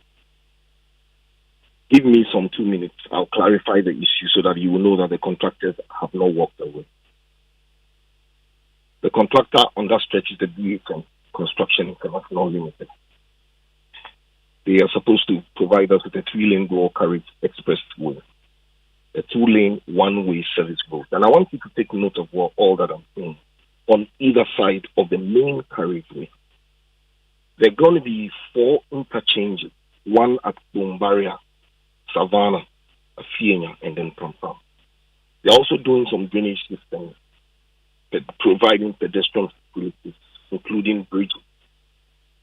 There's a local partner they are working with, and it's First Sky Limited, and I want to put this on record. They are undertaking the construction of all the earthworks and the concrete works for the project. This project, as I speak to you, commenced in June 2022, according to a revised program, and is expected to be completed by 2023. As I speak to you, all the abutments have been done. And to break this down to the layman, the substructure at the end of the bridge span that provides a lateral support for the span have all been constructed. I am not an engineer. I speak to them and then they educate me on some of these things. And these are the things I am putting out there. So I can assure you that work is progressing. You might not see contractors or you might not see equipment, but this is where the thing is. The contractor has prioritized work. And the first priority of the contractor is on the interchanges. And then the culverts plus the service roads. And these are moving concurrently, but with some priority on the interchanges. That is why you use that stick and you will see those vertical columns that they have put there. And there are 4 major intersections that I'm talking about. I mentioned them earlier: the Boom, Savannah, Fienya, and Pram. But some of the work is being done in situ. What it simply means is that majority of the work, as it is now at this stage, is being done off-site. You understand? So as you see, most of the piers and abutments have been raised, except at the Dowenya, if you use that road a lot, where I have been informed and I have been told that there are challenges with project-affected persons, reasons for which that particular section has slowed down a bit. But that notwithstanding, we have seen steady progress of work. And it's important for me to state here and now that there are other activities again that are being done off-site. For instance, I can explain to you, I'm just rounding up, so I can get onto the motorway for us to have a very comprehensive discussion. For instance, there are about 30 horizontal member beams that are being constructed off-site. So after the vertical columns have been mounted, what we call the beams, they have to put the horizontal member on it. And all these things are being done off-site. The engineers call it precast. Out of these 30, I have been informed that 18 are done. They are completed and undergoing pre-stress tests. And if Prof is on the line with me, I'm sure he will endorse all that I've just said to you. The stress tests are important for the engineers just to ascertain or help them determine what you call design sensitivity or even predict possible failures so that they can address those failures or provide remedial measures so that they can address those failures. And these are things engineers do all the time. You understand? So they have not walked away. And I want to assure you and all the listeners who are with us this morning that they have not walked away. But there are some activities that are being done off-site. And that's the reason why maybe you don't see people around. Does not mean that they have walked away. Could you? Okay, Cecil. So now to the motorway and the question I asked. Is the highway authority taking responsibility for all the deaths and destruction and carnage that is happening on the motorway due to its deteriorated state? Kojo, I can easily appreciate your concern and the concerns of all those who will also share in the question that you have just asked. My responsibility, I would not say that or we must take it. Because you see, we need to approach this in a multifaceted way. And let me explain this to you. And I'll make this point very clear. I am looking for an opportunity to visit you and then all of us can have an in-house conversation properly. But as we're doing the thing, the motorway have lost its structural integrity. Yes, I agree. And Professor Adam said it in another way. It was designed to last for 50 years. Every road is designed with life in mind. The motorway was designed to go for 50 years. If it's a human being, it should have been dead by now, which is true, is dead. But the motorway has not lost its functional integrity. And Kojo, you will be the better person to explain this well. It has lost its structural integrity, but it has not lost its functional integrity. And I heard Professor Adams stressing that why do you want 20? Yes, and you even mentioned that, must we reclassify or come back and say that how many kilometers must we do speed in terms of speed on the motorway? I will say that me, anytime I use the motorway, I use my conscience. Why would I do 120 on the motorway? No. So what it means is that until the motorway is fixed, until we come to a national consensus and decide or we agree that we must fix the motorway, anybody who uses the motorway must be cautious. Must be cautious. And we must, especially on the Accra-bound section of the motorway. Kojo, it is very true. But you see, the thing is that how do we enhance the motorability of the motorway? That is why you see our maintenance people almost every now and then on the motorway. And what are they doing? They are only providing temporary, plans just to maintain the motorability or enhance its motorability. So the patching you see that is happening. Yes, the reconstruction goes beyond us. And Kojo, you understand?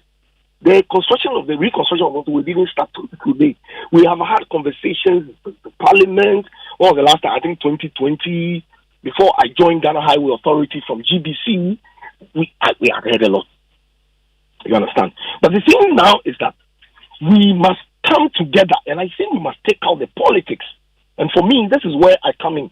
We must take out the political conversation about the motorway and see how all of us as a country. So yes, people are dying. But sometimes too, we must also be disciplined. Our attitudes on the road. Look, the thing is that I'm sure you know, Kojo, than I do, that we can count more than 4 or 5 assemblies that connect to the motorway. Lejokuku, mention them, Ayawaso, mention all of them. Why did they sit down for the motorway on both sides for people to just move into our road reservation and build slums and build? And so just as you said in your own road, conversation with Prof, if I may say so, people are driving, truck drivers are stopping on the. So me, I don't see it any longer as an express highway. It is no longer. It defeats the purpose for which it was initially constructed or originally constructed. So we must all move in. Not too long ago, the Greater Accra Regional Minister issued a warning. Doesn't want to see Pragya and all those, equipment. But what do we see today? They are all there. Just because people are patronizing their services. People cross from one end to the other. Look, not too long ago, we did some exercise at the Boteman 18 Junction. And I'm sure you know about it, Kojo. You made a lot of noise. We went there to fix bolts and nuts that have all been removed. Over 1,500 bolts, nuts have all been removed under the tunnel. How did it happen? A tunnel meant for cattle crossing. Today, vehicles are using that tunnel. And as I speak to you, just yesterday, our engineers from building bridge maintenance unit, throughout the night on Sunday, they have worked very, very hard to replace all 1,500 nuts and even welded some of them so that at least it will not remove again. Kojo, let me tell you one thing.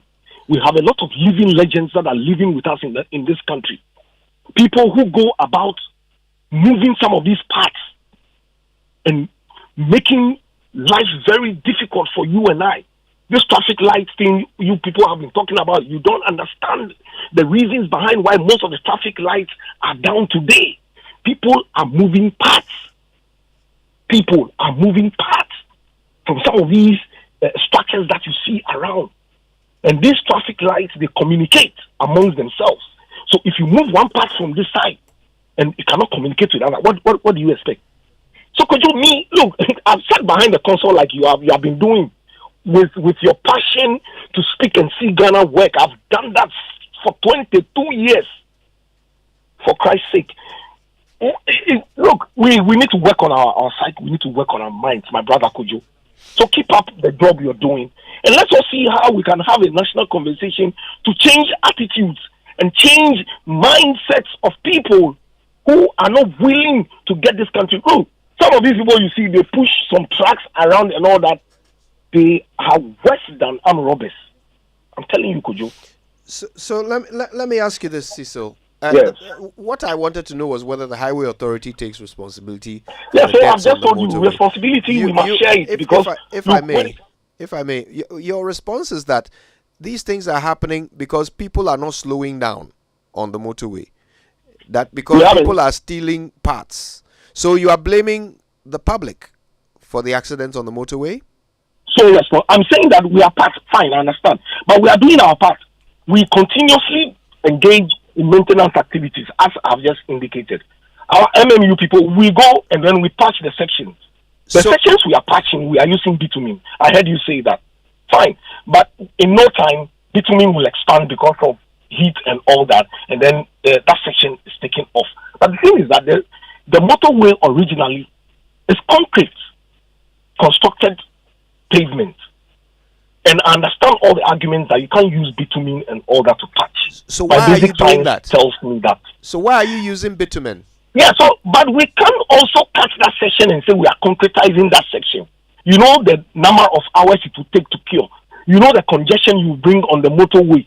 So these are just remedial measures that our engineers are putting in place to enhance the motorability of the motorway. And I'm only saying that until we all agree nationally that we reconstruct the motorway, these remedial maintenance activities will continue to go on. Cecil, people must now apply caution. I understand you. I want to be sure that I understand you, Cecil. You're saying that the reason why we are patching the concrete motorway with bitumen instead of concrete is because if we use the correct material, it will cause traffic? Yes. That's it? No, so I'm saying that... All road construction causes traffic, Cecil. It's not at one place. How do you do one spot and then you wait till it cures? And then you move to another spot and then you wait till it cures. So I'm saying that to have a holistic and a comprehensive reconstruction program, what do you do? We must now look for alternative routes. And where are those alternative routes? It could be the median. It could be our reservation. If we agree that is what is going on, I'm sure the engineers know better. They can come up with a design so that we can take traffic off the main carriageway onto the reservation or within the median, and then whilst they start work on the main carriageway. And if you look around, that's what is being done everywhere. In Ofankor, in Sawam Road, for instance, you realize that there's a lot of work going on within the median section where traffic will be taken off the main carriageway onto the median, and then if you allow people to go into that section and then start putting up structures and all that, you know what is going to happen. But look at the situation on the motorway, Kojo. Just look both left and right. Just look at what's happening. So much indiscipline. People have moved into our road reservation. And tomorrow, if you decide that you're going to bring down these structures, there are same persons who start shouting and making noise. I can't believe it. Seriously. Okay, so seriously, I can't believe it. I think that... I want us to bring in our guest, Prof. I'm very interested to hear what he has to say about the information you've shared with us. So, Prof. Enum Adams, you've listened to Cecil from the Ghana Highway Authority. He says, look, they don't take responsibility for the carnage on the motorways. It's their road, but they believe that it's the actions of the public that is contributing to this. And he's given several examples of this. How do you respond to that?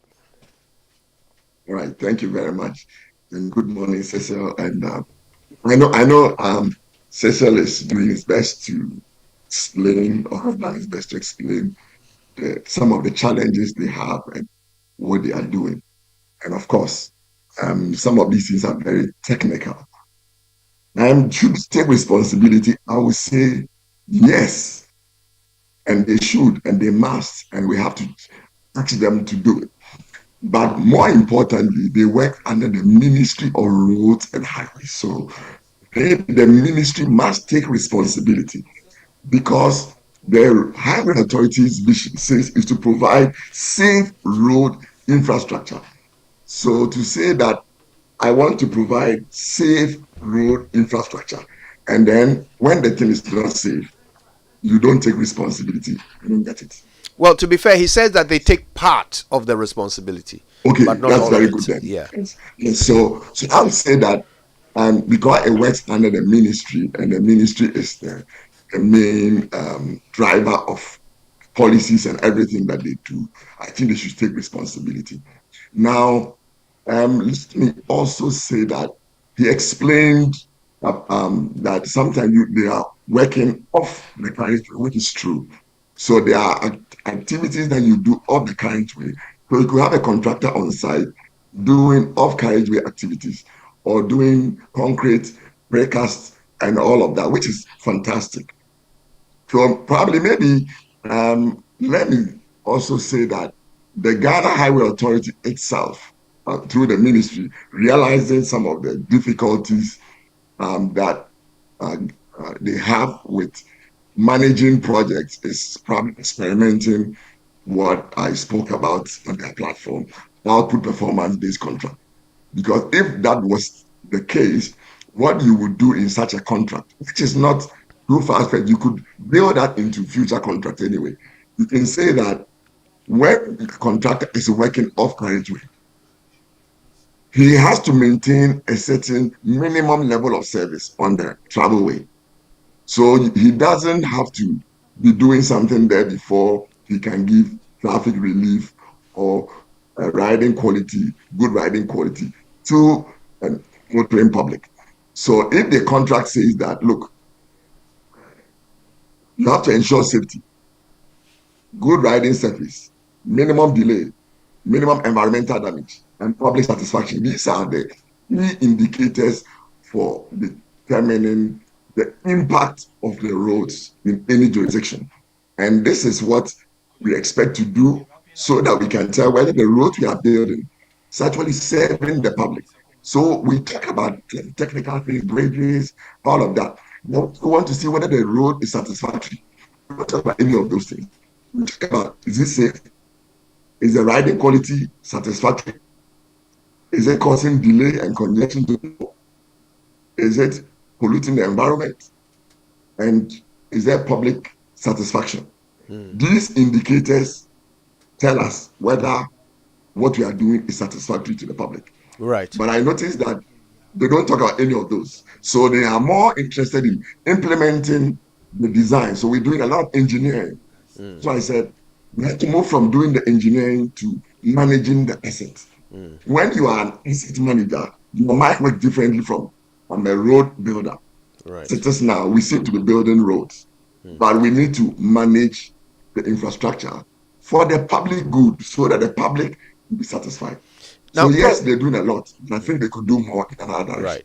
Prof, this bitumen, sealing of concrete roads, Cecil tried to explain why they don't use concrete. What are your thoughts on that?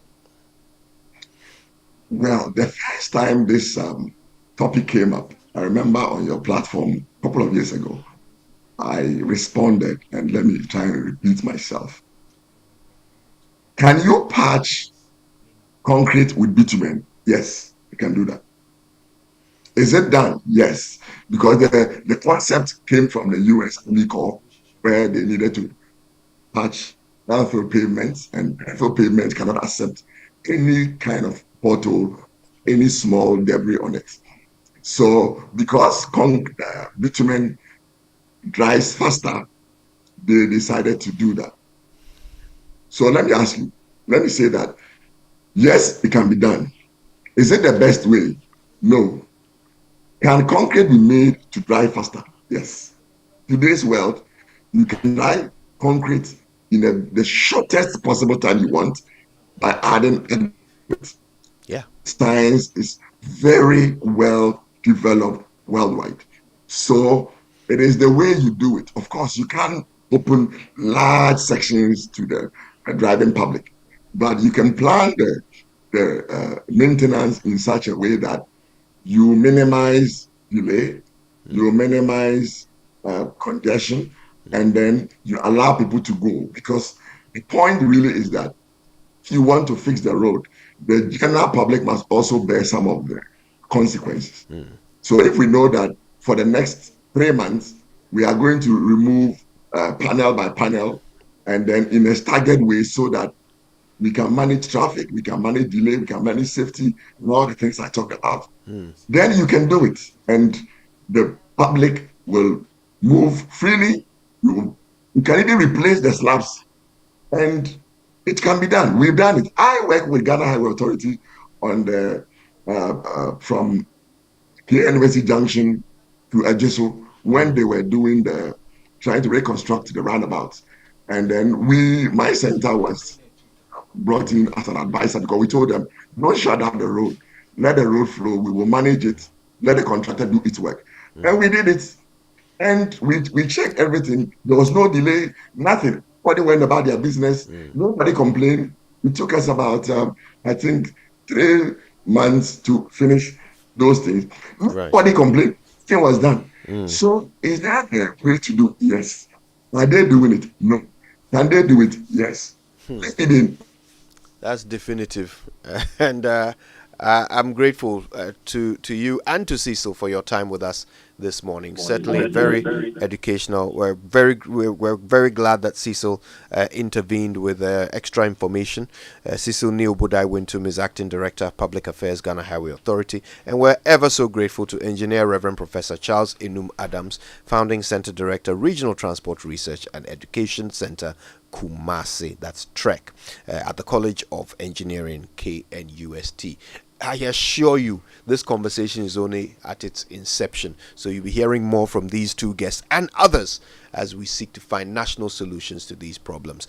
Until we're back together for this conversation, thank you both ever so much.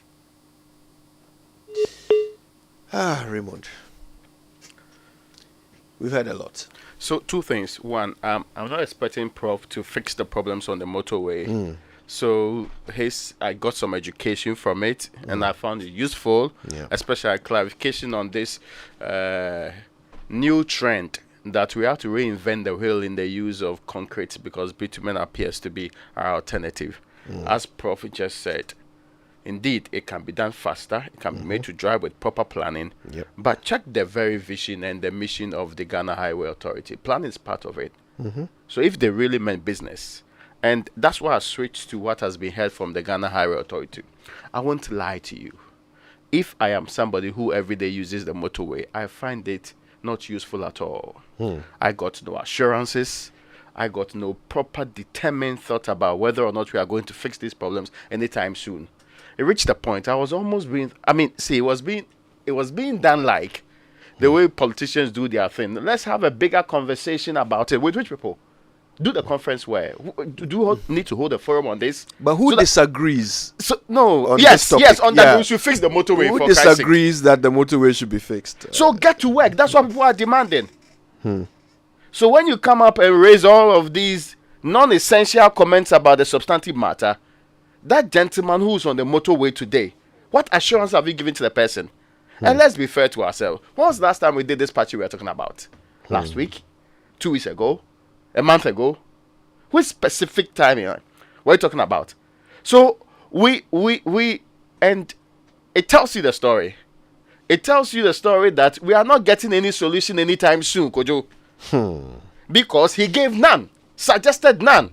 The biggest solution I got from there, which was quite disappointing to me, was the rant about a national forum of a sort that's required. This national forum is supposed to determine whether we fix the motorway 17 kilometers. Now, if you are fixing all the roads in the country, what do we require? A UN forum?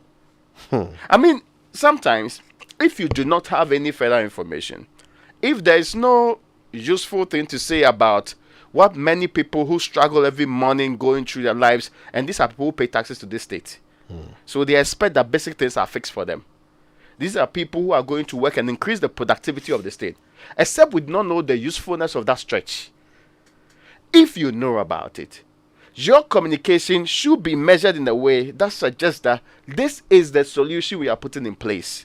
It might have delayed, we may not have had the resources and all of that. But to come to create the impression that this is something that's way beyond us, And we will need a bigger conversation on it to exactly do what? But he raises some genuine issues too. He says people are stealing fittings. See, with respect, from people the steal roads every day from every project.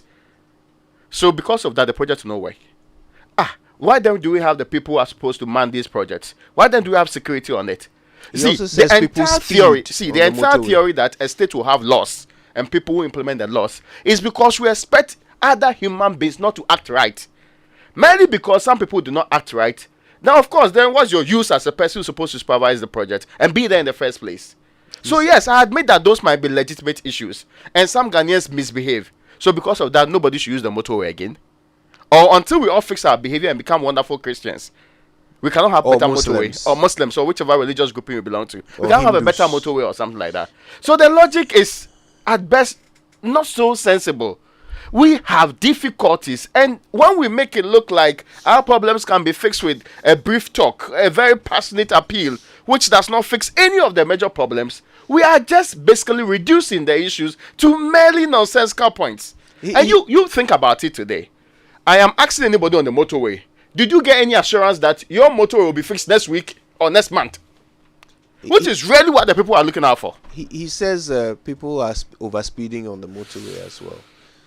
Going the full speed limit, at this point is not the best. Yes. The motorway that is past its. That's an advice to all drivers in the sell-by country, date. and we agree perfectly. We are asking him to do his bit. The job that they are put in that particular highways authority to do is to fix the road.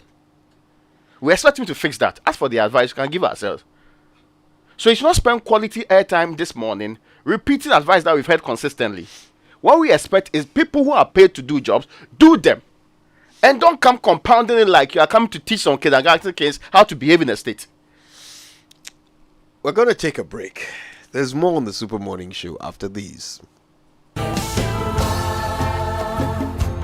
By popular request, I'm inviting you to join Latina Travel and Tours on a 7-day prayer pilgrimage to Israel. Be prepared to be baptized in the Jordan River by our special pastor and also pray at the Wailing Wall. We will visit Jericho, Bethlehem, Tiberias, Nazareth, and many more enchanting holy sites that will linger on and on. You can choose and register for any of the following trips. First trip, 15th to the 22nd of October 2023. Second trip, 19th to the 26th of November 2023. Rate $3,600 single per person and $3,200 double per person. Package includes visa, flight, hotel, tours, and many more. Call and book your space now on 0244-260-789 or 0558-120-400 or visit Latina Travel and Tours at Alisa Hotel, Northridge. Media partners Sunny TV, Sunny FM, and Joy FM. Public nomination for the Guinness Ghana DJ Awards is now open. This is your chance to be part of Ghana's biggest celebration of the development of the music industry. Join us, celebrate, reward, and empower radio, mobile, and club DJs. Visit entry.GhanaDJAwards.org. Check out the categories for the 11th Annual Guinness Ghana DJ Awards. Follow the process to nominate your favorite today. The website is entry.GhanaDJAwards.org. Deadline for submission of entries is Friday, 29th September 2023. The Guinness Ghana DJ Awards is powered by Smirnoff, also sponsored by Game Park Games, Virtual Sound Lab, DSTV Aquaba Magic, PC Entertainment, Hooked on Entertainment. Media partners, Joy 99.7 FM, Hits 103.9 FM, Joy Prime TV, WhatsApp TV, GhanaMusic.com, and Showbiz TV. The 2023 Guinness Ghana DJ Awards, moved by music.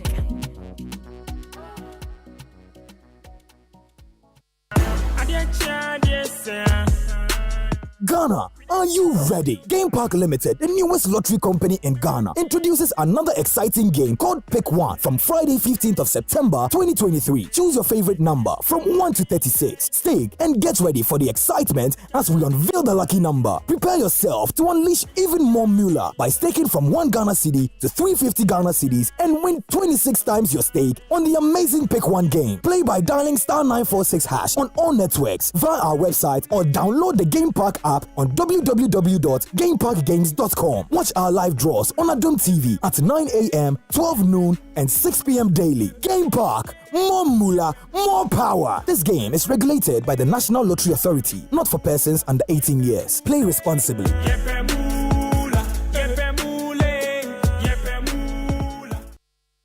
Coffee in your cup and joy on the set. The Super Morning Show is always the best bet on Joy 99.7 FM. All right, welcome back. It's the Super Morning Show. Got a few minutes to go. Let's find out what you've been saying about our conversations today. Sefasa Tama says the better fix the road. We heard about this year of roads long time ago, and Ernie Sachs said Tema Motorway is in a precarious state and it needs swift action. And Hafid Stevens says they stash millions of taxpayers' money in their homes but can't fix our roads, which they equally see. And Edem says there's no way this government will fix the motorway. We have to count on the subsequent ones to come. Mr. Doda says all they know is to bash the Mahama government, but they will promise and keep failing. We don't believe their lies anymore, and that's actually what's been also put out there by some of you who are. These are Twitter messages, Kojo. That's fantastic. Well, let me tell you about Oktoberfest. It's here again. Ghana's premier 5-star hotel and your CIMG hospitality facility of the year, Labadi Beach Hotel, brings you another exciting edition of the biggest beer festival in the world, Oktoberfest 2023. Performing live is the Bayern Boys Band from Germany. These guys, they love Ghana, eh? And of course, you can catch all the fun with German traditional food, which means some bratwurst and liverwurst. Have you ever had a Frankfurter? Okay, don't worry. Yeah, okay. And of course, beer at the plush Labadi Beach Hotel on the 6th and 7th of October 2023. For enquiries and reservations, please call 0302 772 501, or you can try 0249 532 866 or 0244 747 670. Oktoberfest Beer Festival. Come, let's party. Now, residents and potential residents of Tema, Asham, and Michelle Camp, and also Efenia, Dorinya, Pram, Chukpoli, Nungwa, and Spinkters Road, and those who live in those areas, we have good news for you. The EcoBank Joy News Habitat Fair will be at your doorstep. This is this weekend, so I'm not going to tell. This is Friday coming. Today is Tuesday. You have 3 days to prepare to be part of this wonderful experience. It's happening at the Tema Municipal Assembly's premises. This is from 8 a.m. to 6 p.m. and it's from Friday to Sunday. So those 3 days, Friday to Sunday, you have 8 a.m., 6 p.m. to actually be there for, if an exhibitor, it's not too late because you surely can still be part of it. To exhibit your products, please call us 0540 110 389 0540 110 389 or 0244 260 653. You call now and be part of this wonderful experience. The EcoBank Journeys Habitat Fair Tema is in partnership with EcoBank, the Pan-African Bank, and Plan City Extension Project from Cities and Habitats. And of course, we have told you about our sponsors, right? Elegant Homes, Global Lighting, Gold Key Properties, Springfield Estates, Virtual Security, DBS, Virtual InfoSec Africa, St. Goban, Clifton Homes, and the Kensington Heights. All right, now, Ghana, are you ready? Game Park Limited is the newest lottery company in Ghana, and they've got another exciting game called Pick One. It starts on the 15th of September, that's this Friday. Choose your favorite number between 1 and 36. Stake and get ready for the excitement as they unveil the lucky number. Prepare yourself to unleash even more moolah by staking from 1 Ghana cedis to 350 Ghana cedis and win 26 times your stake on the amazing Pick One game. Play by dialing star 946 hash on all networks via their website or download the Game Park app on gameparkgames.com. Watch the live draws on Adom TV at 9 a.m., noon, and 6 p.m. every day. You can play advance from Wednesday, September 13 towards the first draw on Friday. Game Park, more moolah, more power. This game is regulated by the National Lottery Authority. It is not for persons under 18. Play responsibly. Kojo, next week, 18th of September 2023, the British Council is the best place to be. At 6:30 p.m., we are actually going to review what has been happening in the area of the health sector. has this democracy we are dealing with, the Fourth Republic, has it delivered a health dividend for Ghanaians? Sure. I mean, the ever distinguished Kwame Saponesiedu will be delivering with a panel of professionals in the healthcare sector and consumers of healthcare too. The chairman and moderator is Malco Afajinu, and it's going to be a great day. Hey team, don't forget that British Council for a wonderful conversation on the health sector and how the democracy has actually delivered a health dividend for Ghanaians. All right, so Latina Travel and Tours are bringing more opportunities to you travel lovers. Ray, have you been to Israel before? No, not yet. There are 2 chances for you to fix that in October and November. 7-day trips at really good all-inclusive rates that even a man of the people like you can afford. Yes. Of course, a Cal Bank Women Banking organized trip to Turkey and Dubai is also waiting for you. And your lovely Miss G, you can take her along and go and engage with Turkish business community from the 11th to the 16th of October in business sectors like pharmaceuticals, agriculture, cosmetics, furniture, fashion and textiles, food and beverage, your specialty, construction equipment and medical equipment, among others. There are limited places available on this trip, so please call Tina on 0244 260 789. All right. It's been one of those days. It's been very fascinating. We've learned a lot, and we're gearing to go with even more tomorrow on the Super Morning Show. Until then, stay tuned to Joy Anambwa. Yeah, on behalf of the team, thank you for listening. My name